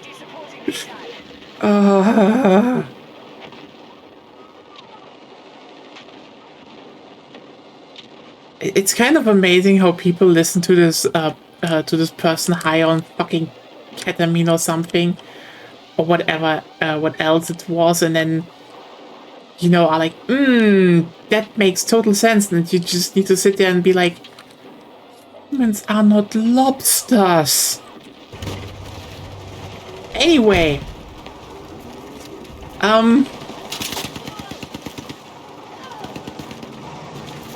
welcome to my TED Talk. Humans are not lobsters. And sadly, we are also not wolves. Oh wow.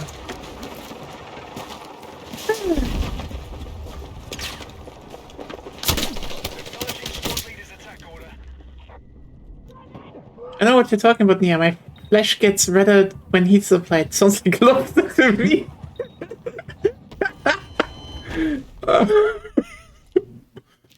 Ah.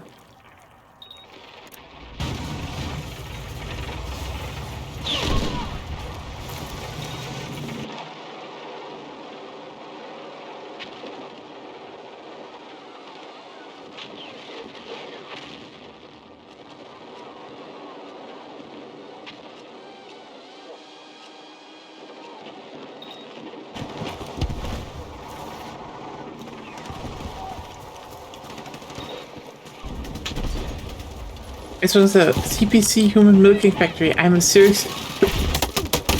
Oh. What does CPC mean? What was supposed to be CCP? Yes. Wait. Yeah. God, that was so embarrassing. That was like, how did that happen? How the fuck did the whole someone sent the lobster guy a video from like a fetish porn thing and was like, this is a Chinese milking factory. And he was like, oh, what are they doing in China? Well, if there was, then I would say that they have a good entertainment industry there. No, this was Some like people apparently. really like to go there. Yeah, I guess. Also, listen, I can 100% tell you, the guy was high on something when he got that video. Yes. He was probably. I think the guy is generally way too high. He was probably stoned out of his mind to like an absolutely unhealthy degree. So like, yeah. I can't get up with the CCP milking factory. It was so stupid. Oh yeah, actually,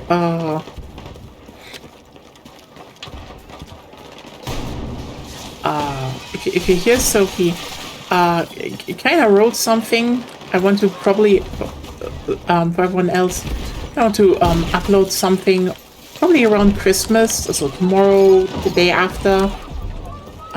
Just want to test read a few. Why did someone throw this fucking grenade in there? So I was like, you want to test read maybe? Some lesbian smut I want to give people as a nice little Christmas present. I know I have enough perverts in my audience that like that. It sounds so judgmental. No, this is just a factual statement. Do you want me to look up the definition of this word? I mean, they're into a lot of shit, so... That's its own thing.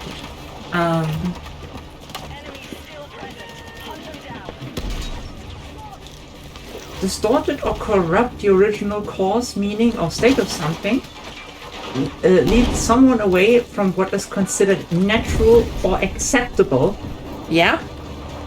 And a person whose sexual behavior is regarded as abnormal. Yeah. And unacceptable. If it was or unacceptable, I would agree with the statistic. Okay, it should actually be or more like, because this is very much so that's the meaning you by use. contrast, yeah. Yeah. It's a thing by contrast of the normal Puritan society. So you're talking about the statistical difference? Yes. Just because I've got lesbian radar and good aesthetic sensibilities. Oh no! I don't doubt that. This was a badge of honor. This was like, I know a lot of you are into that. So like, and you don't have enough good food around the year, and like, it's like, you know, don't let my audience starve. You just need to find a good site to upload. Yeah, I do need to check there a bit. Any suggestions? I mean, I still use AO3 for most right now, but I do want to find another one for my stuff. So, yeah, if anyone has a good suggestion where to upload, Or good argument for against the one you're using right now. Yeah. AO3. AO3. Yeah. we'll see you. But yeah, by the way, I do hope you liked what you read if you read it already. I have no Scribble Hub, but but AO3 is pretty good. Okay. I know there was a few things a while ago, but I don't know how that changed.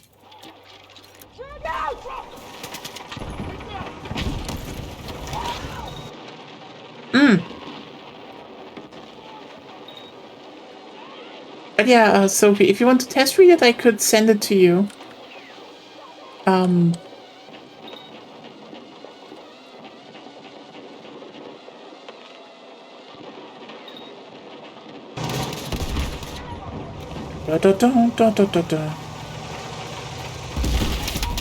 Apparently they changed brush on this map. Maybe I should just upload on both sides. Spread out my audience, potential audience points. So yeah. Oh, 19 already.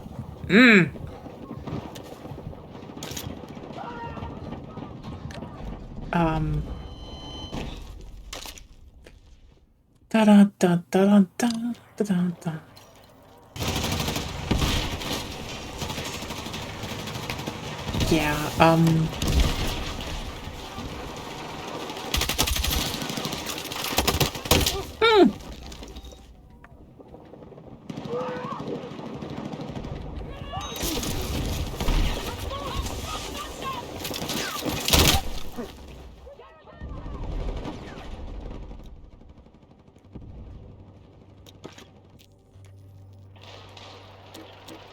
Yeah, slowly getting the recon stuff up. For everyone wondering, I'm kind of, what would it be about?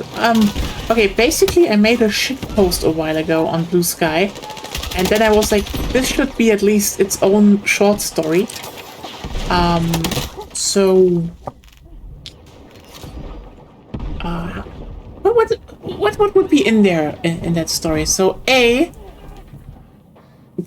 has girl on girl action, big muscular woman, extremely submissive protagonist, some transformation, trans joy, obviously sex, duh. And yeah, the rest you can find out. It legitimately just like makes a shit post a while ago, and then I'm like, fuck. I think it's very tame. I think it is relatively tame compared to what other people do. I'm not one that's like, oh, you know, I want to break, you know, the boundaries of what is imaginable. I just want like, this is good, and explore more territories I have never written in.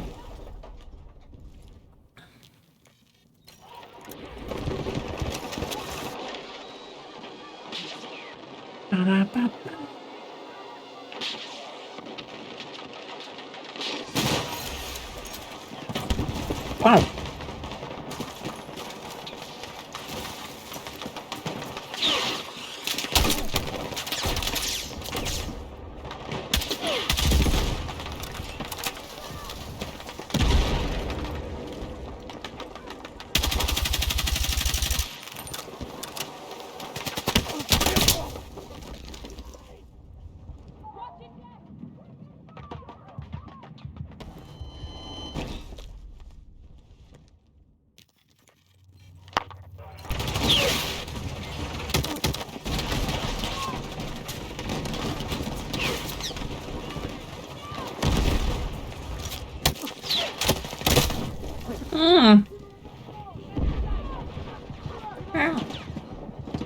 Anyway,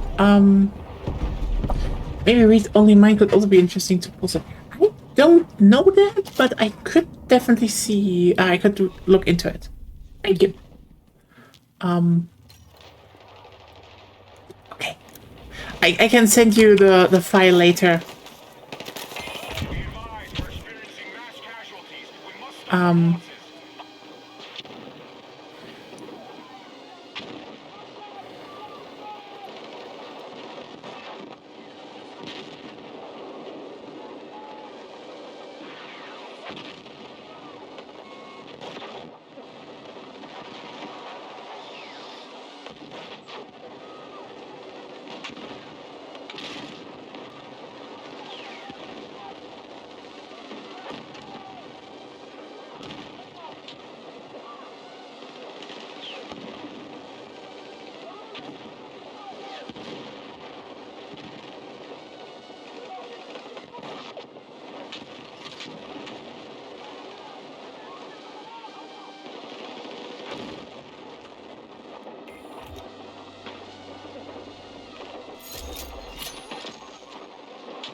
Ah, yeah. And you know what? I'm really looking forward to Christmas tomorrow.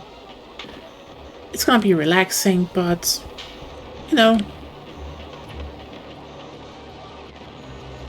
Wait, I forgot. The Anglosphere is weird. They're not celebrating on the 24th.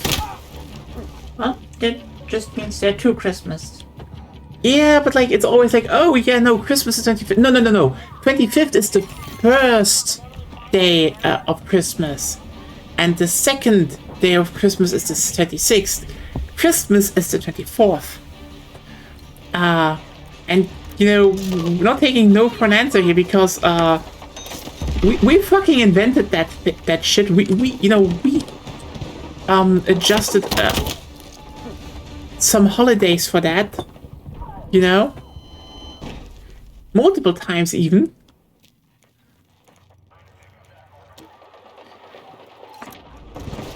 Because the Christmas we know was on the 6th. It still is here to a degree. Actually, I don't know. I think I talked about this a while ago, but anyone wants to hear a bit about Christmas lore and why, how Santa Claus actually happened? Because it's actually a morph out of 3 different entities. For everyone who wasn't there last time. Who wasn't there last time, yeah.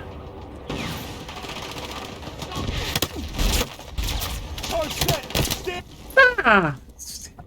Figured out what my Christmas dinner outfit will be. Mine will just be relaxed and nothing relevant because I just make chili and just enjoy the day. And since we will probably get up early, we can still eat the lentils. That's a fibrous Christmas right there. Yeah. Maybe you know what? Maybe I will get some whole wheat wraps. Hey, we can have a little treat.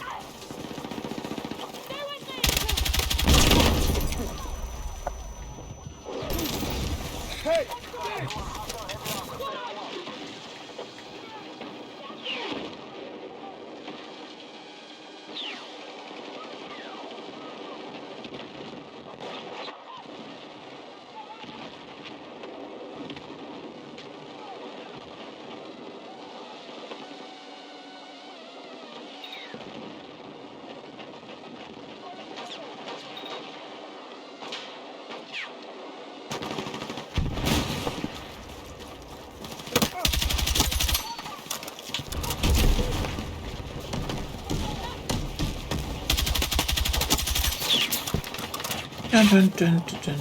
Yeah, Santa Claus was basically someone that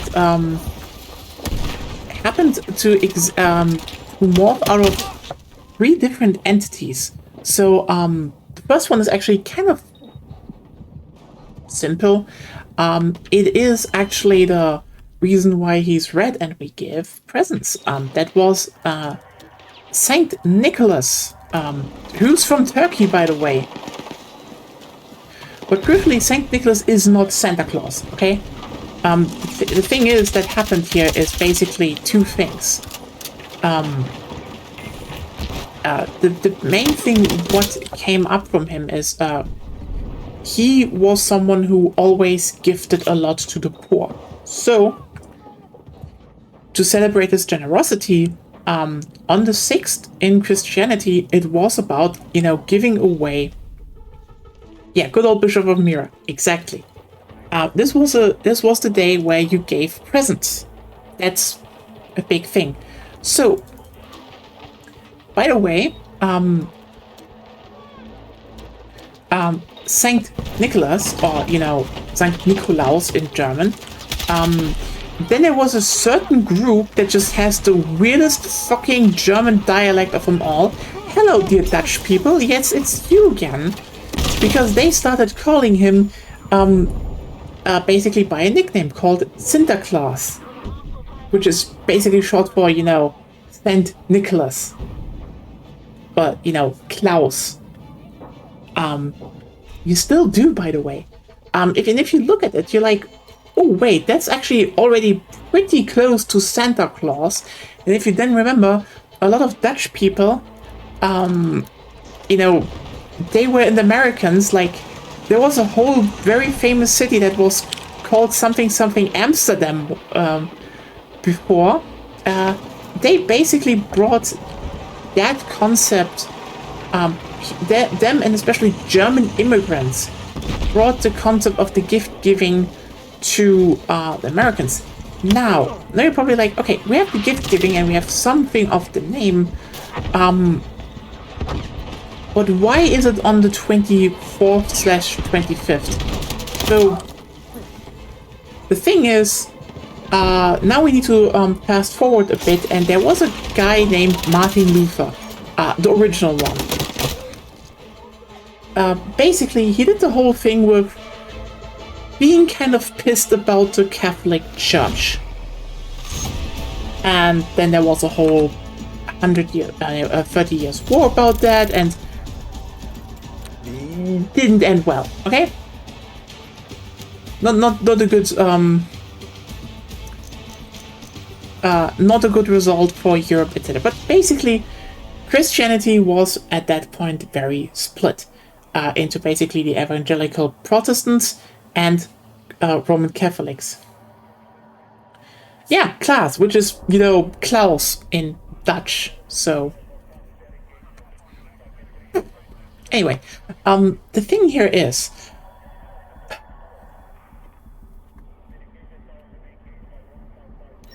if we basically look at look at the Protestants, one of the key things that happened is they had one major problem with they had a lot of problems with Roman Catholicism.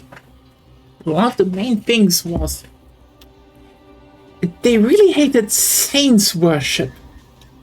So the problem is now, okay, you basically have really popular holiday of giving gifts, which is just like,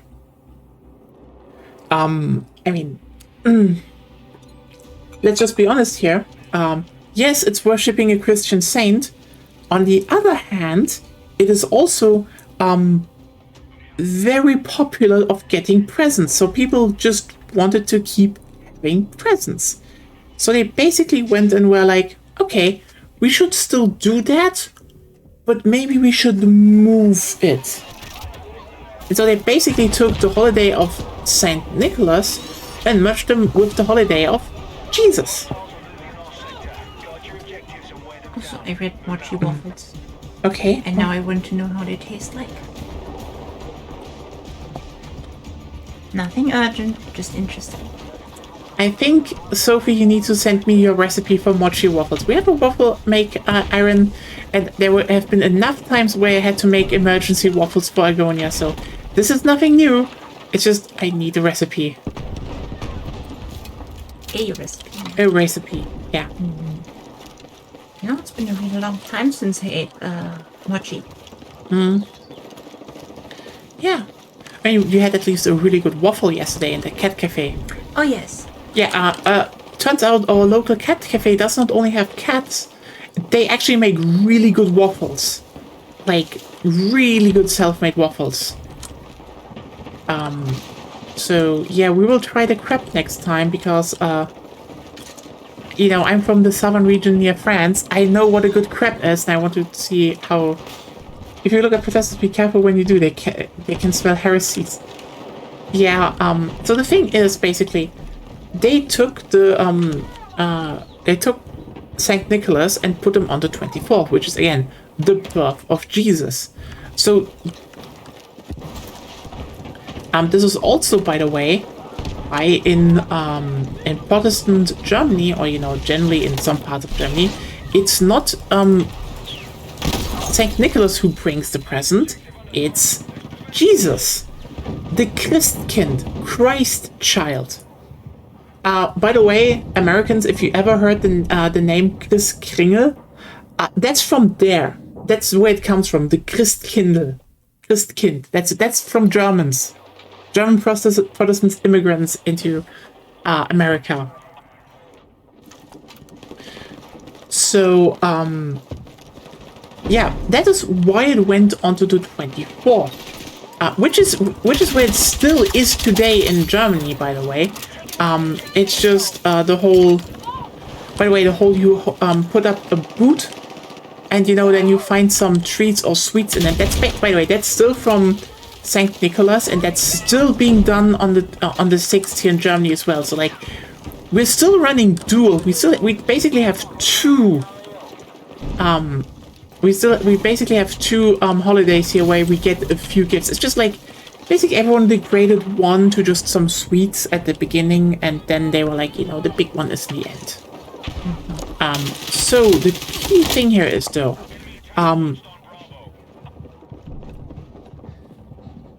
now that when we look at those two, we basically feel like, okay, but why is it the 25th in America?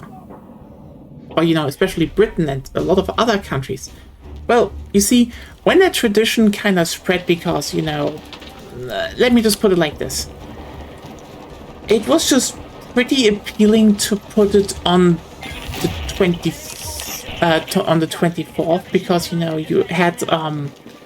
had a celebration anyway.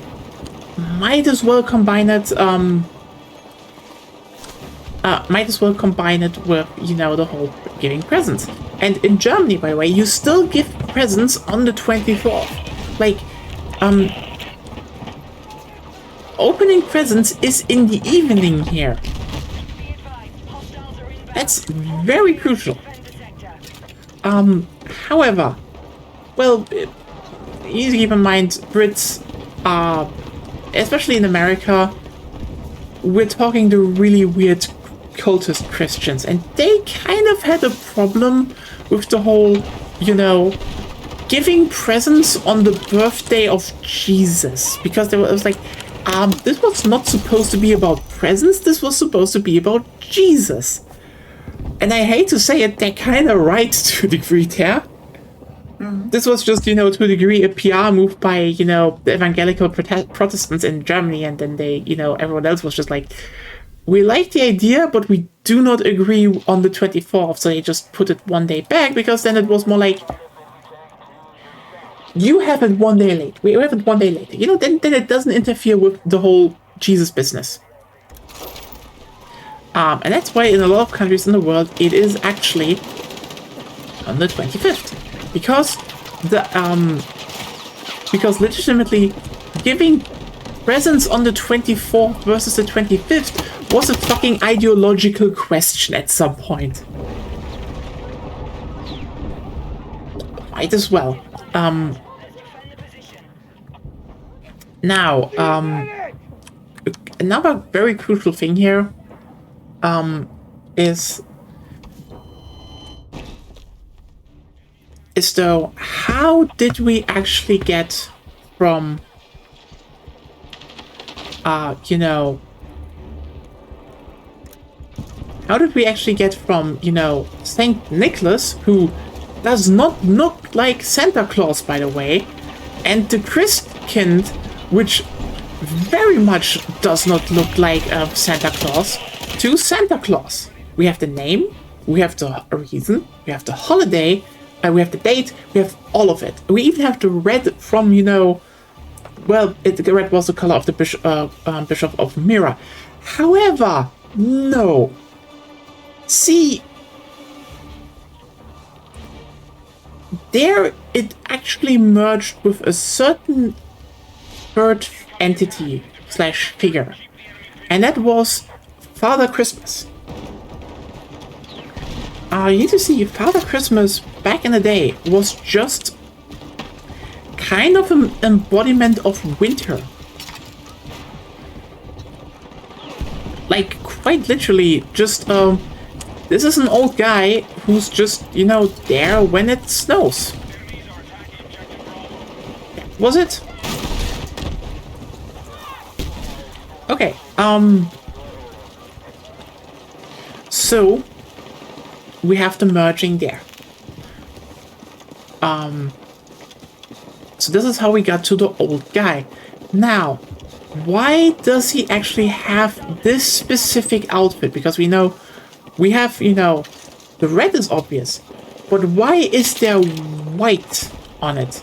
And I know everyone nowadays is like, oh, well, this was because of the Coca-Cola company. And no, the design for Santa Claus as we know him existed decades before Coca-Cola.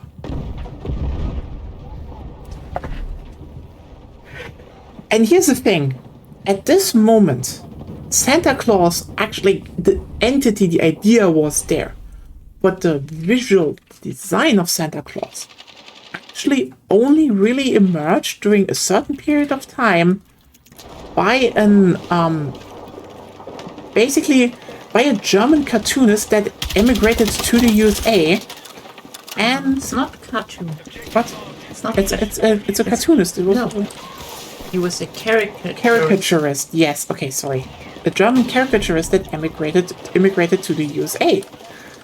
And On the beginning, he just painted or like sketched portraits of people. But it was a Yeah. dying industry. that was a dying industry. But basically, he worked for certain magazines. And the thing is, then there was a certain time of the year where, there was a certain time frame, by the way, in years, where they were like, hey, we need, someone to support the troops.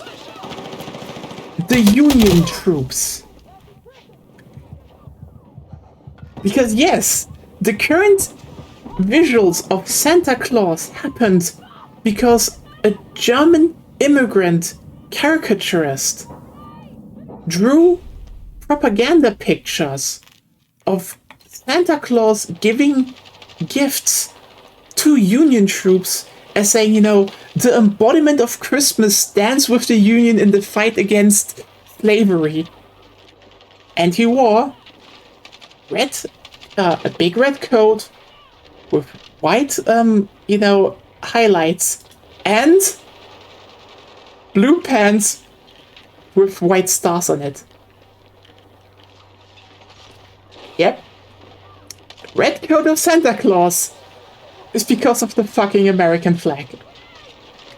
That profile, they kind of just dropped the pants, but that whole color profile is not because of it's not because of our good old Bishop of Mira. It's because of the USA.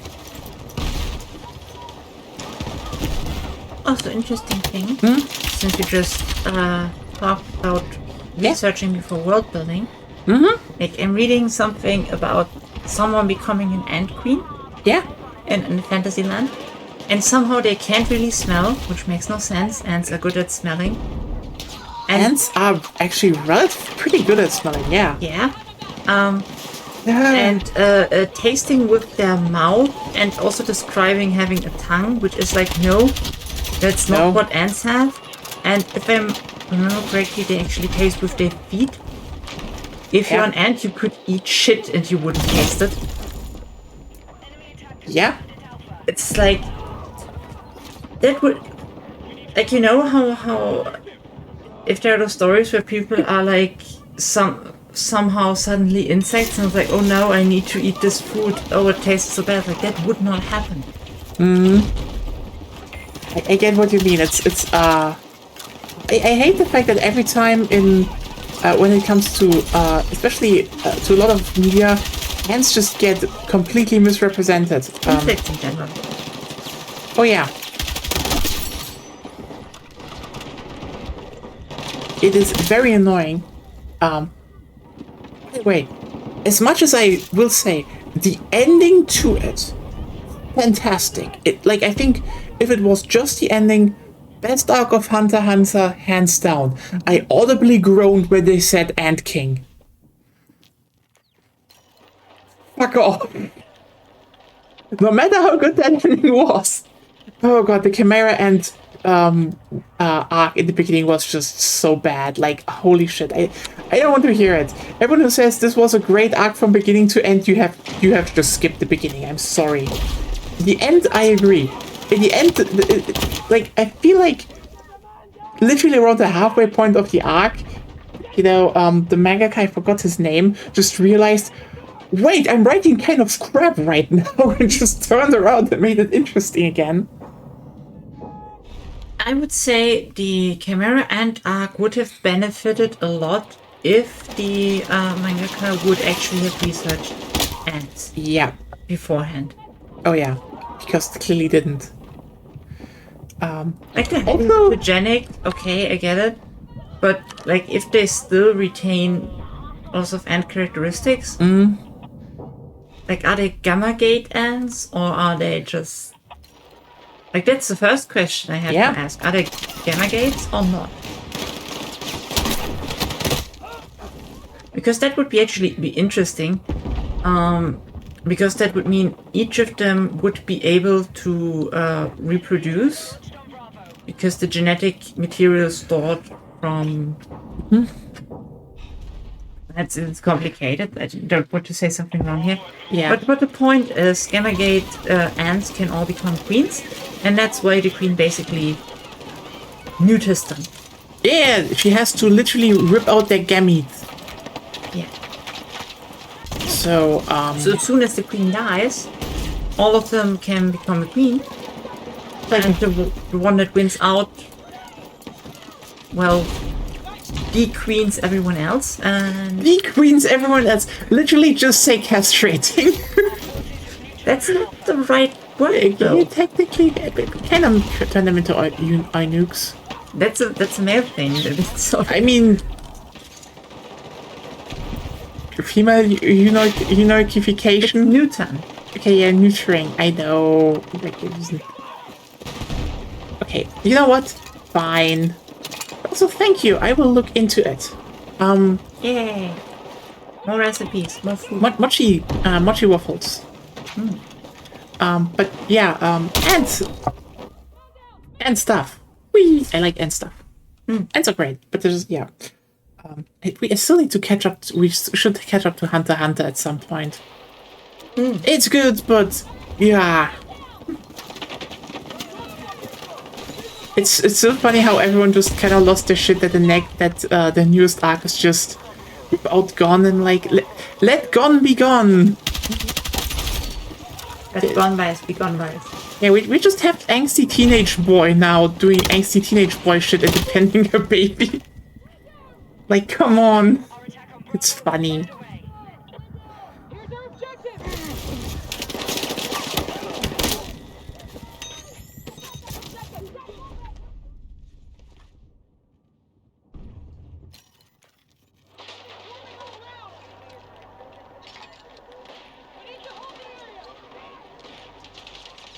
Oh yeah, it's called forced feminization.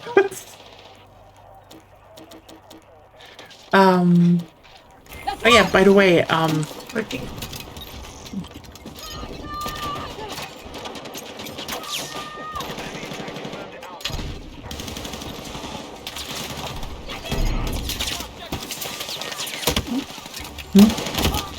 I wanted to say something. So I'm confused. yeah, it's about how's it called? I'm okay. You know what? I'm stuck. Oh yeah. Have you actually heard the newest, funniest development in the Epstein files? I brought it up earlier in the stream, but I know a few people joined later. So you know how they released a like a big batch of of documents, and they were all like just blackened, and you were like, everyone's like, well, they are definitely hiding something there. Yeah, okay, so everyone buckle the fuck up.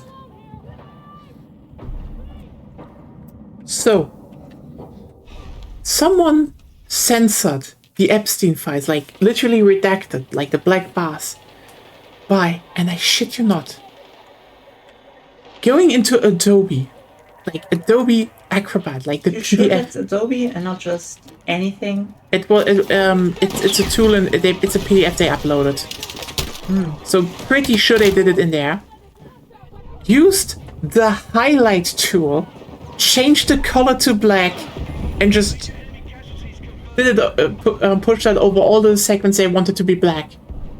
Meaning, people downloaded papers and realized, wait, I can copy paste the text out and just read what is beneath the black. So now, oh boy, there are a lot of companies that definitely work with Epstein.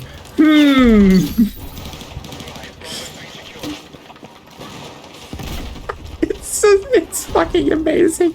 It's just like, it's the gift that keeps on. It's just like, this is kind of the gift that keeps on giving. The more stuff from these releases, you're just like, oh wow, there's more fucked up shit in there. And it's like, oh, they censored. Well, I guess, oh god, they censored so badly. It's not censored. It's amazing.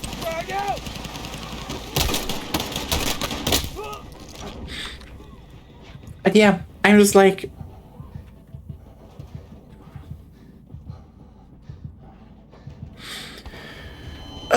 the competence of your state apparatus at work. Yeah, I mean, let's just be real here. These people didn't get hired because they were competent. They got hired because, well, They can grovel. They can grovel. It is just very fucking funny.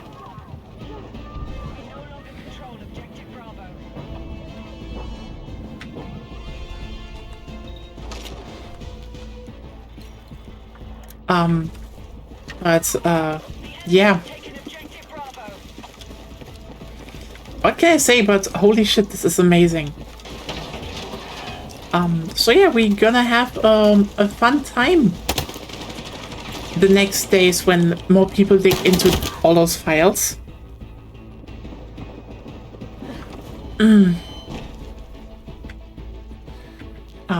Also,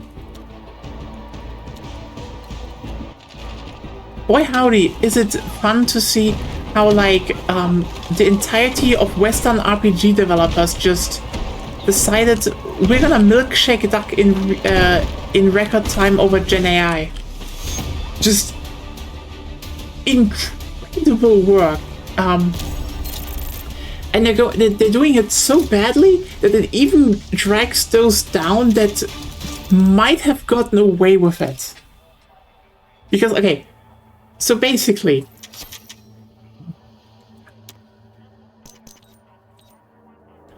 what happened is, as you all remember, a new Divinity game was announced. And then the CEO went on to just boast that they're using Gen AI.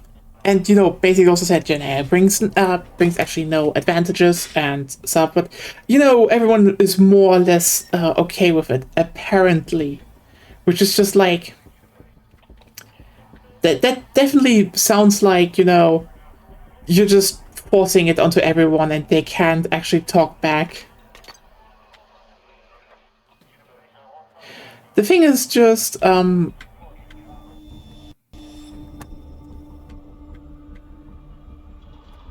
should I put it in the best way?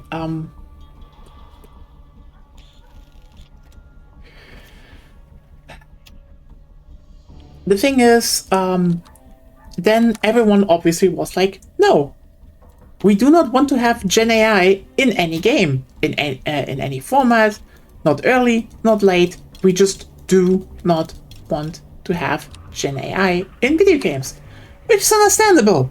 You know, people are just very pissed about that. Now, what happened afterwards, Mr. I'm complete dumbfuck and really doesn't understand anything, CEO of Warhorse Studios, aka the Kingdom Come Deliverance people, joined in and was like, but everyone is using it. Why is everyone mad at them? So, yeah, Warhorse Studios is now basically, you know, a lot of people really were like, Kingdom Come Deliverance 2 was a good game. probably they will not sell another one because all their goodwill is now also dead. Meanwhile, people dug up that already last year OCAT, the people that made the Pathfinder games, also said they're using Gen AI. So, they currently want to get a game out. Oops, everyone knows they're using Gen AI. This was definitely not backfire for them. I mean, in that regard, it's basically just people realizing they're, realizing they're doing it, which is like kind of hilarious that they might have gone away with it with people just not noticing or, memory holding that they said that in an interview. Now it's just like, no, full blast. Fuck you. And you know what happened afterwards?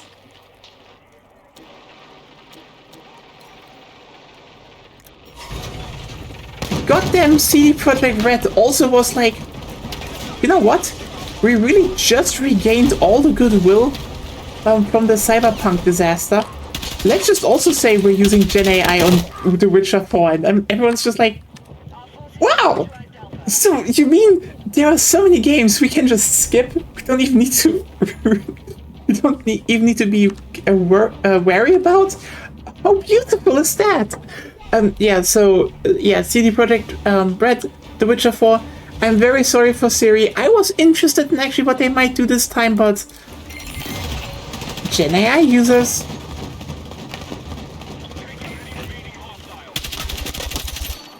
Can't do anything about that. I'm still kind of very interested, but I have principle. Yeah, everyone has. Not everyone.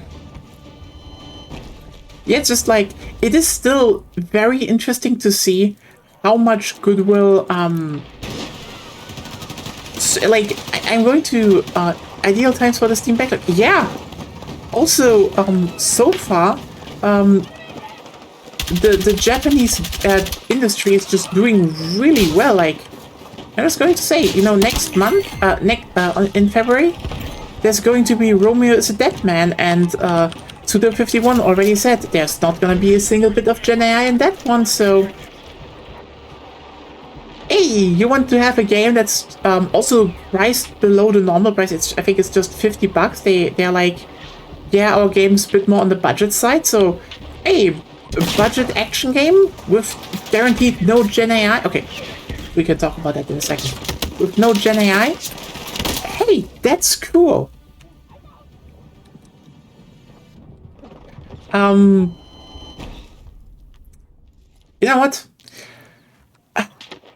Now we can talk about, everyone is now in a good mood. Now we can talk about the really depressing shit.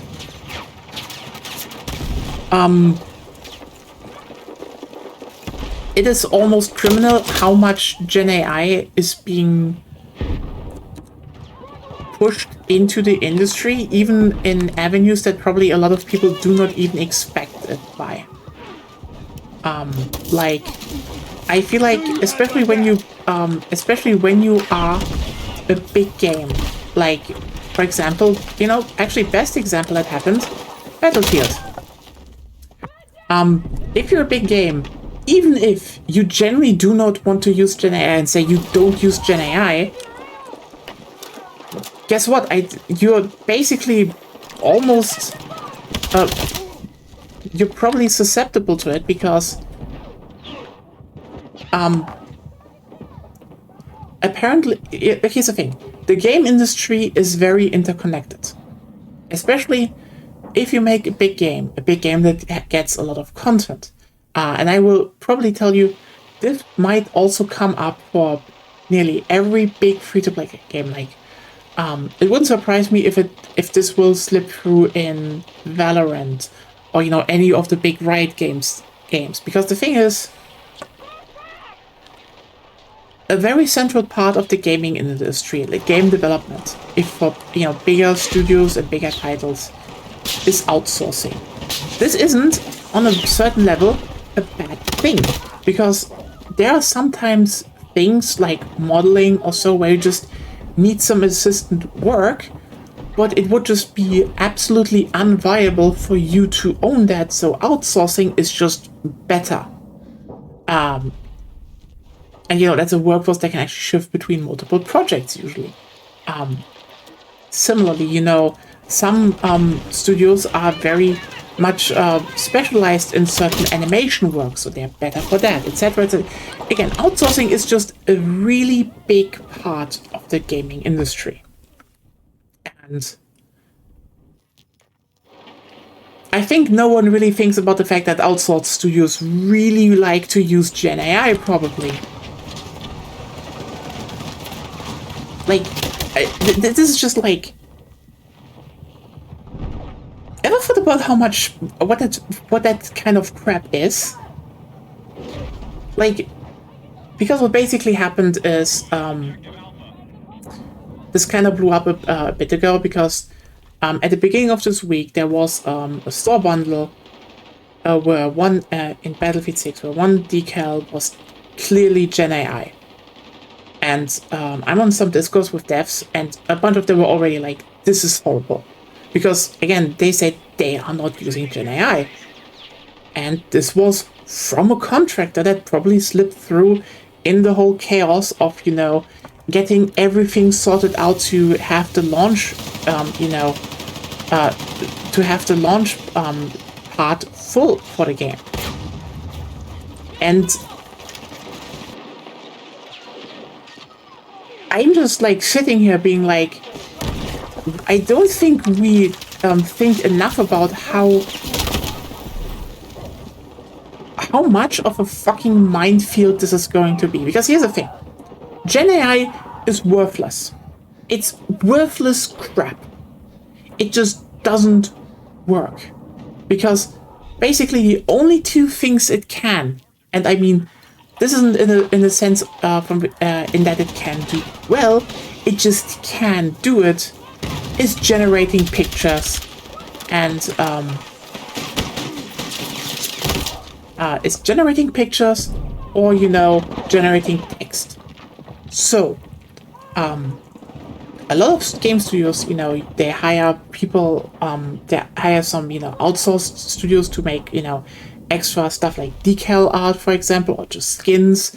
A very obvious thing is freelance work.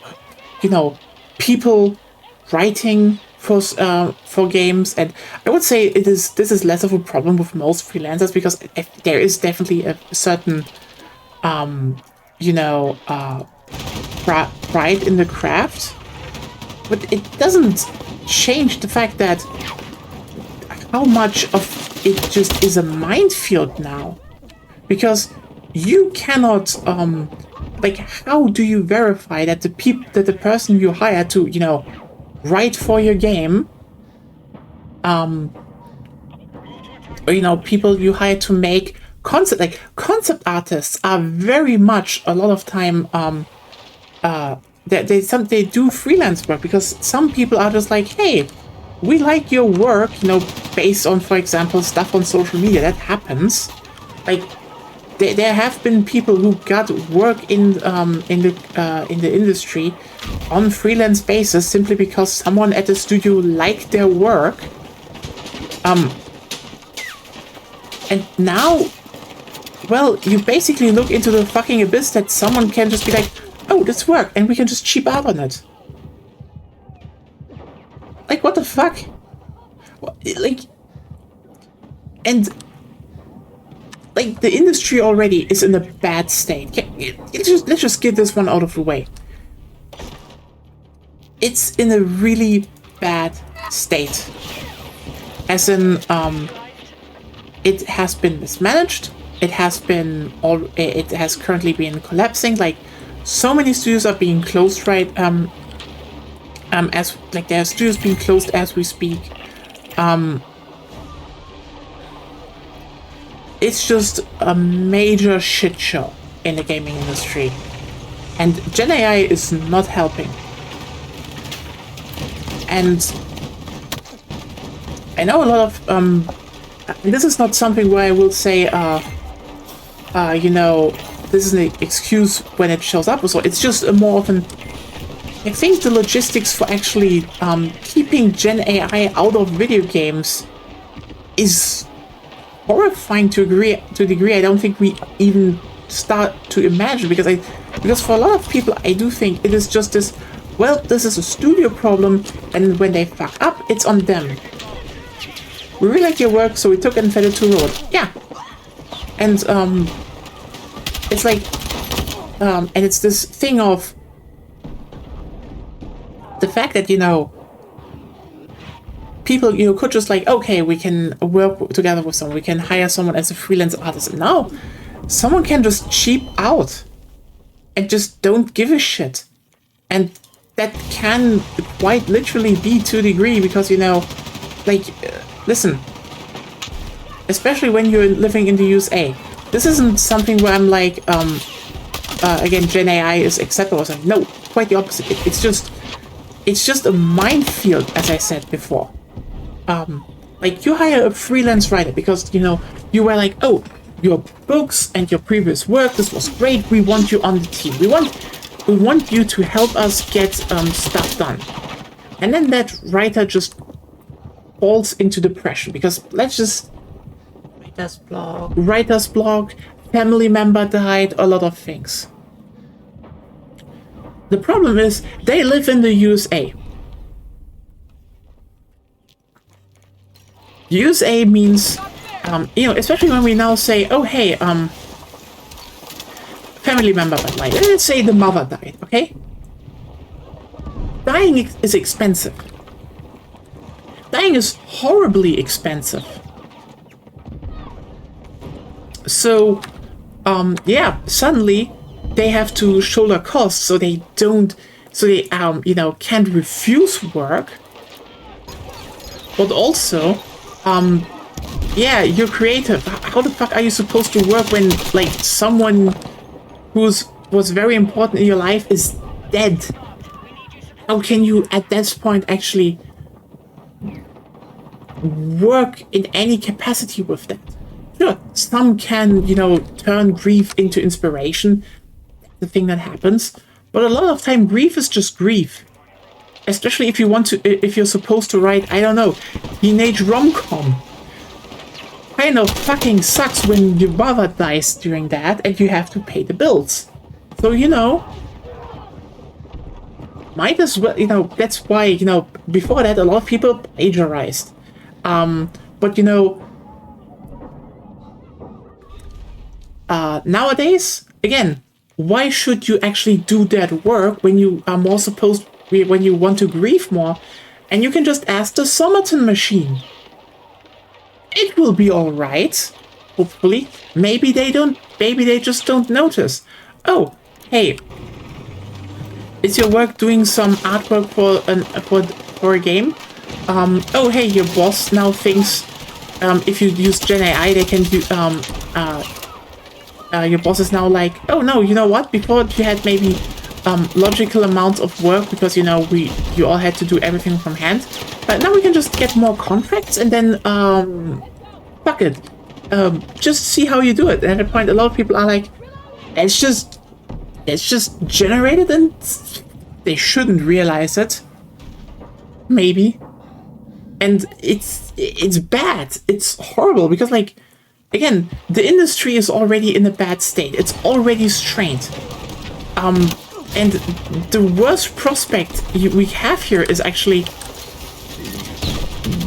they might have to move a lot of stuff in-house. And while I would say, you know, only have, like, you know, only work with quote-unquote trusted studios, well, like, you know, you can't really do that nowadays, apparently. And you know, then you need to scale back what you can do in the game. Fair point, but, like,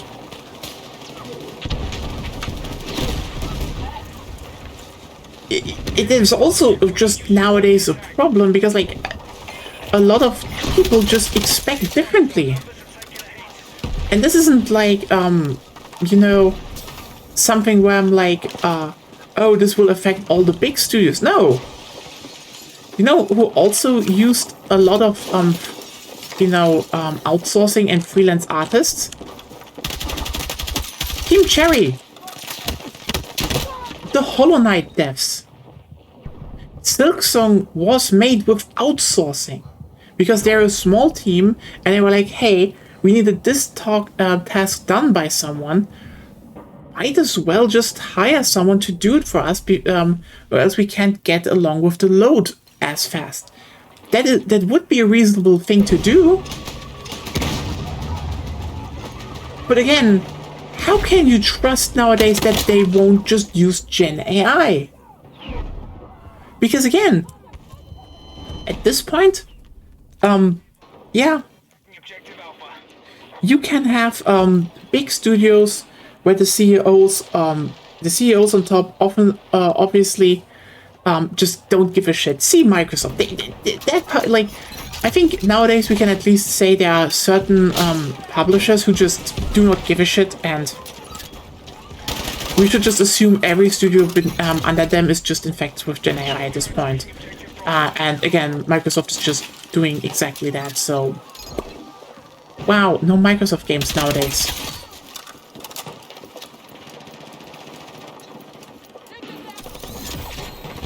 Ooh, nice!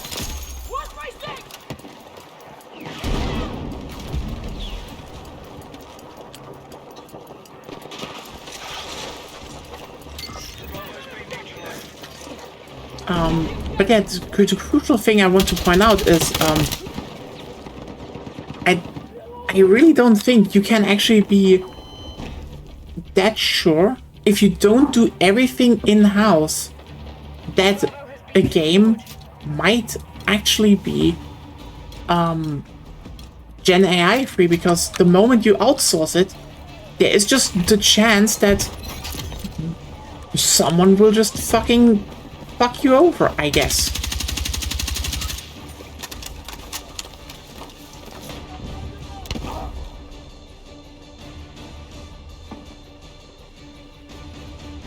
And that's shit. I mean, I would say if this is just the case, probably at some point people will actually adjust to it. Like, it wouldn't even surprise me if people did that. Like,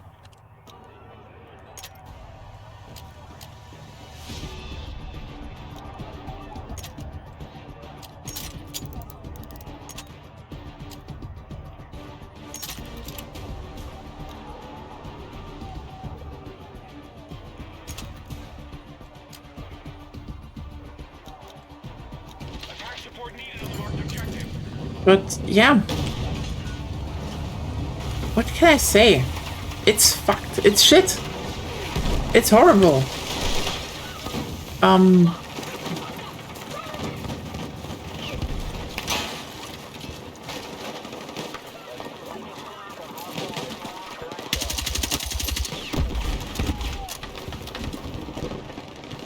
haven't looked through an AK Iron Sight in a while in a shooter. This is weird, but yeah.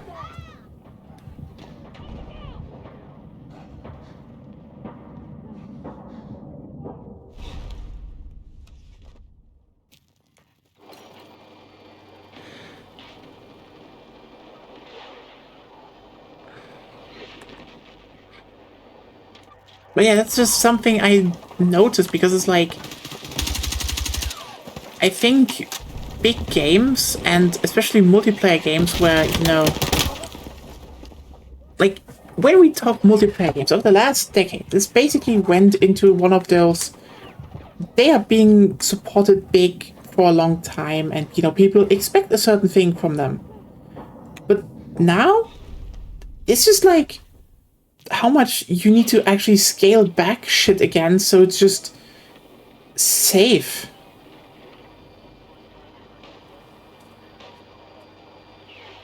It's kind of crap.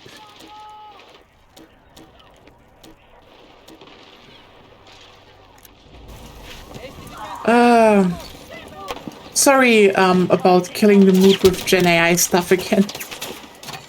But yeah.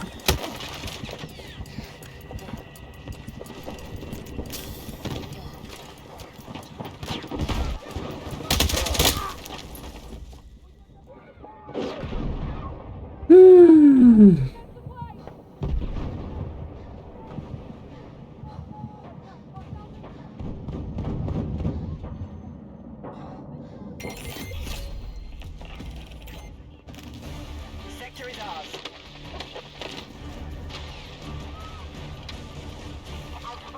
Yeah. I mean, I still think it won't do like the only thing it does now, and I think a lot of studios actually notice that, is that Gen AI is just killing their reputation. I mean, some don't. Like, some just genuinely drink the Gen AI Kool-Aid and are just like fucking fine. And again, outsourcing studios are probably now they're the CEOs you'll push it even more because like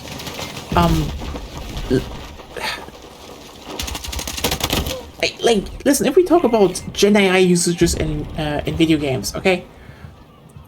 Everyone talks now about the CEOs of Valerian, CD Projekt Red, Old Cat, Warhol Studios, etc. All of them going, yeah, we're using it, everyone is doing it, you know, and so much can be dunked and debunked on them because it's bullshit. But I don't think people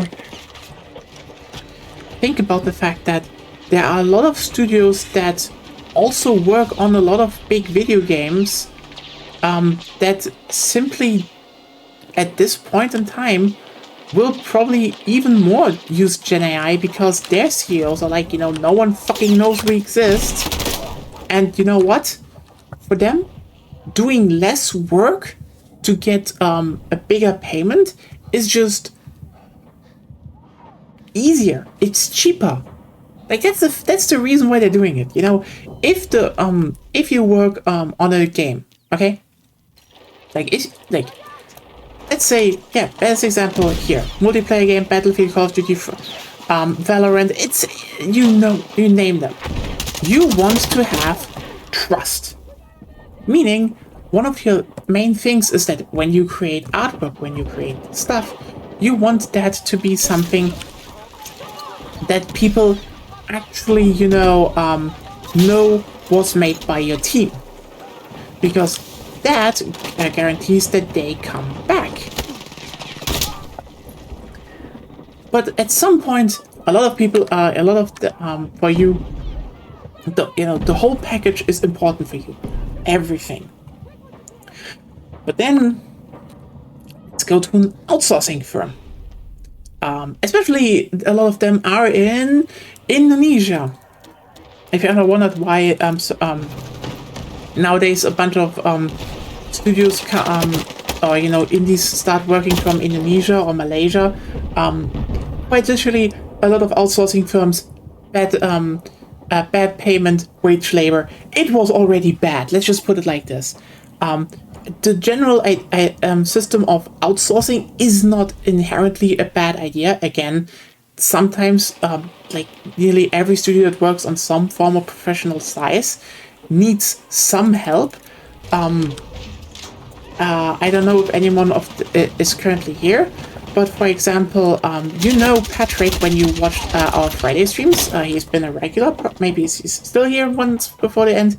He made a small GZ Doom boomer shooter. Great one, Beyond Sunset, working currently on Final Absolution. You should totally wishlist that because they got fucked over by the publisher on Beyond Sunset. So Final Absolution wishlist on Steam. Thing is, you'd think someone from the GZ Doom modding community making a GZ Doom game, making also a lot of their stuff on their own, which they did, which is something, he did it together with someone else, Zeron, who was also on his streams a few times. Hi, if you're seeing this in some form. Those were the two main devs.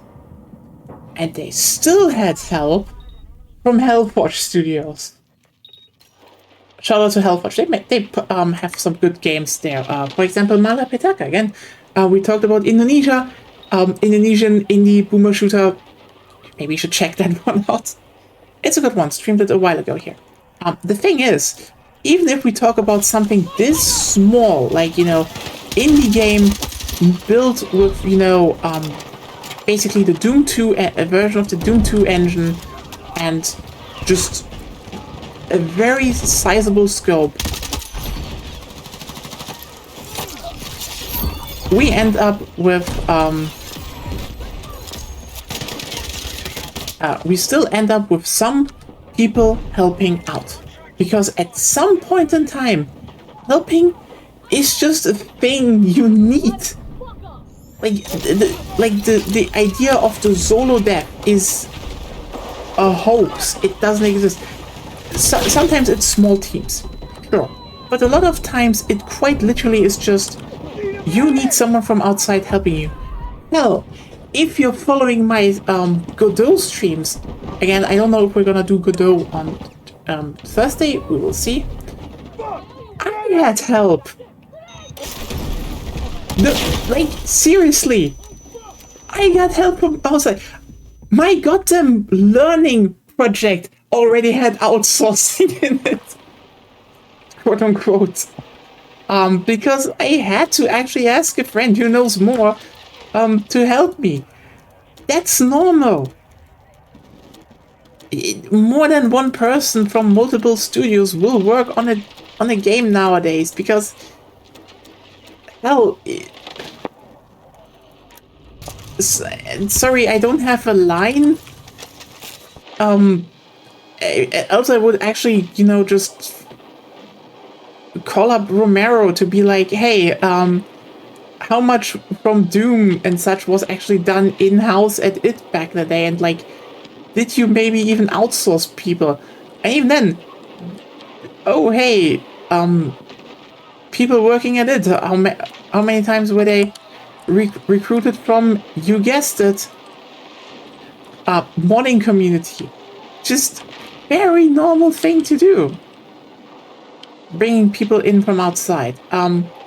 But yeah, nowadays with Gen AI, that's just a minefield, because again, if you if you're the chef of a studio that has that produces art for the industry, we are basically looking at the problem of okay, sorry, I just triggered the mine with my drone, and it killed someone, which is just I was kind of hoping. This is the thing, you know, doing some bullshit. That's the spirit. That's the spirit to do.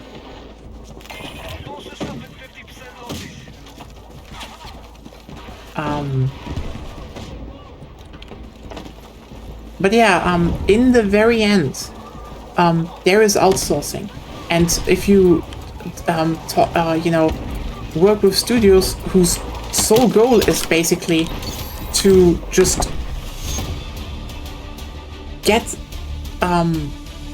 whose sole purpose is to make artwork, well, suddenly them using Gen AI is much more interesting than anything else. Oh, also, by the way, best squad, yay! Because again, you're even if your studio says we're not using it, there are no benefits, and it's true. The moment you go for the oh, we just need to make some decals and artwork. Yeah, I don't care. Let's just fucking do this. Let's just generate it. That is less work, and we can do more at the same time. And if it's small, hey, maybe don't people will ignore it. Worse even. I mean, here's the thing. Even if they went and talked about it, who do you think will, in the first gut reaction, get the blame? A contractor? Or the dev? And here's the thing.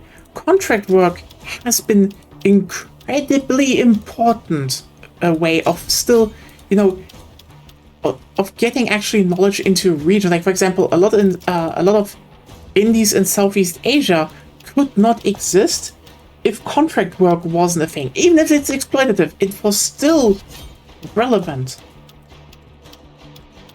Also, hey, season 1 done. That's that. Like, contract work was something that still brought in some experience, some knowledge into into regions. And now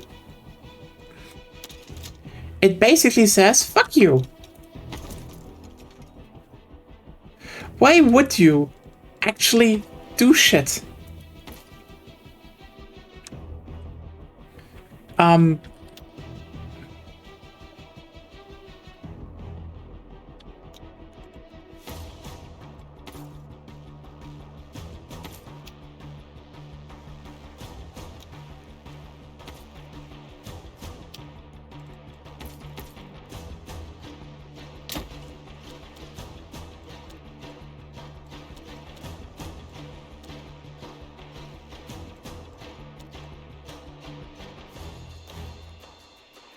Damn, that's just a very big thing, I would say. That people overlook the fact that if you genuinely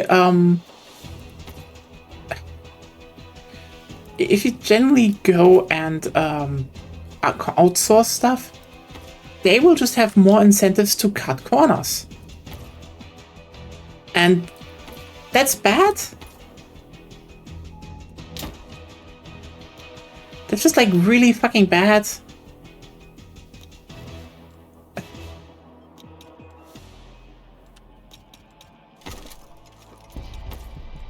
So, yeah. That's just me going a bit angry. Like, slightly angry, because it just sucks. It's avoidable. It's all just bullshit, you know? And yet, we have to just watch the fuck out that every time there's some game out that it might be a little bit bigger, how is the source made? Because we don't have one cook, we have like too many, frankly. Just way too many cooks.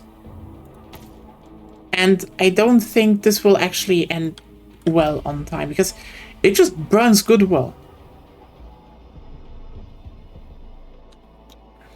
Like, it generally just burns goodwill from everyone. For everyone. But, you know, contractors don't feel it. So, who cares? God. Anyway,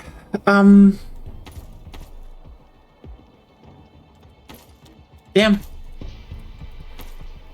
I talked about this with Agonia, by the way. And yeah, I think the only real solution here is to quote-unquote bring everything back into simply bring everything back into in-house production, which will drive up costs, and also just it will drive up costs. It will just you know, probably it clamp down how much what games can actually how games can be made, like how big the scope is. It's just all connected, and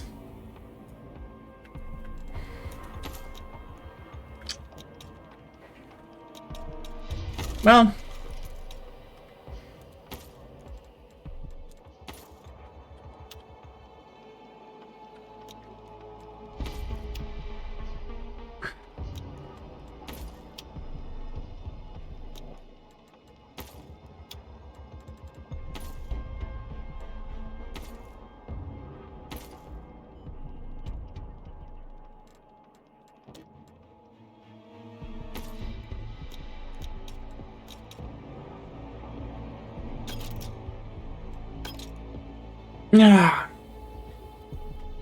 anyway,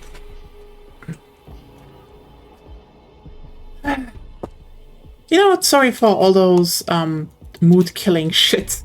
Okay, it's just all frustrating, frankly, and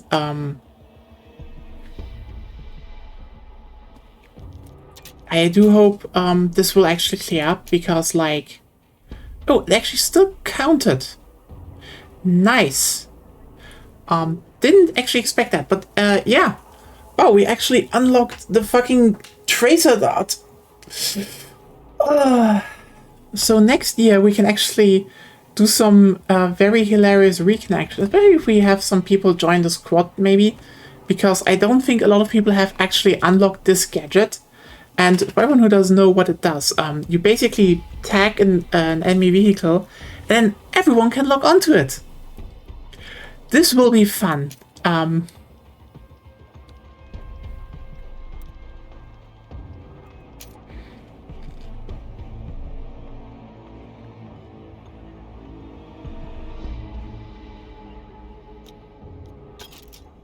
yeah, hope you had fun.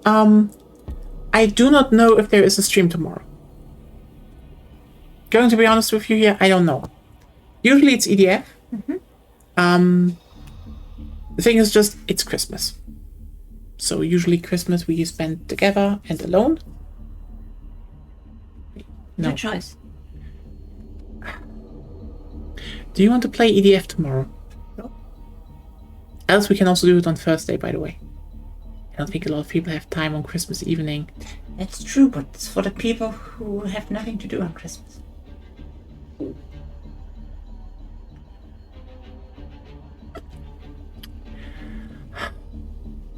You know what? We will probably decide that tomorrow. Okay. Because also I kind of want to enjoy the chili with you in peace. That's why I said your choice. We will just see tomorrow, Sarah. If it's not tomorrow, it's going to be on Thursday. But we will still get EDF in before the year ends, and I am going away. So EDF. EDF.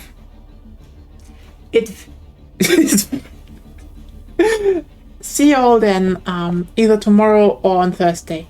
Have a good one. Bye. Bye.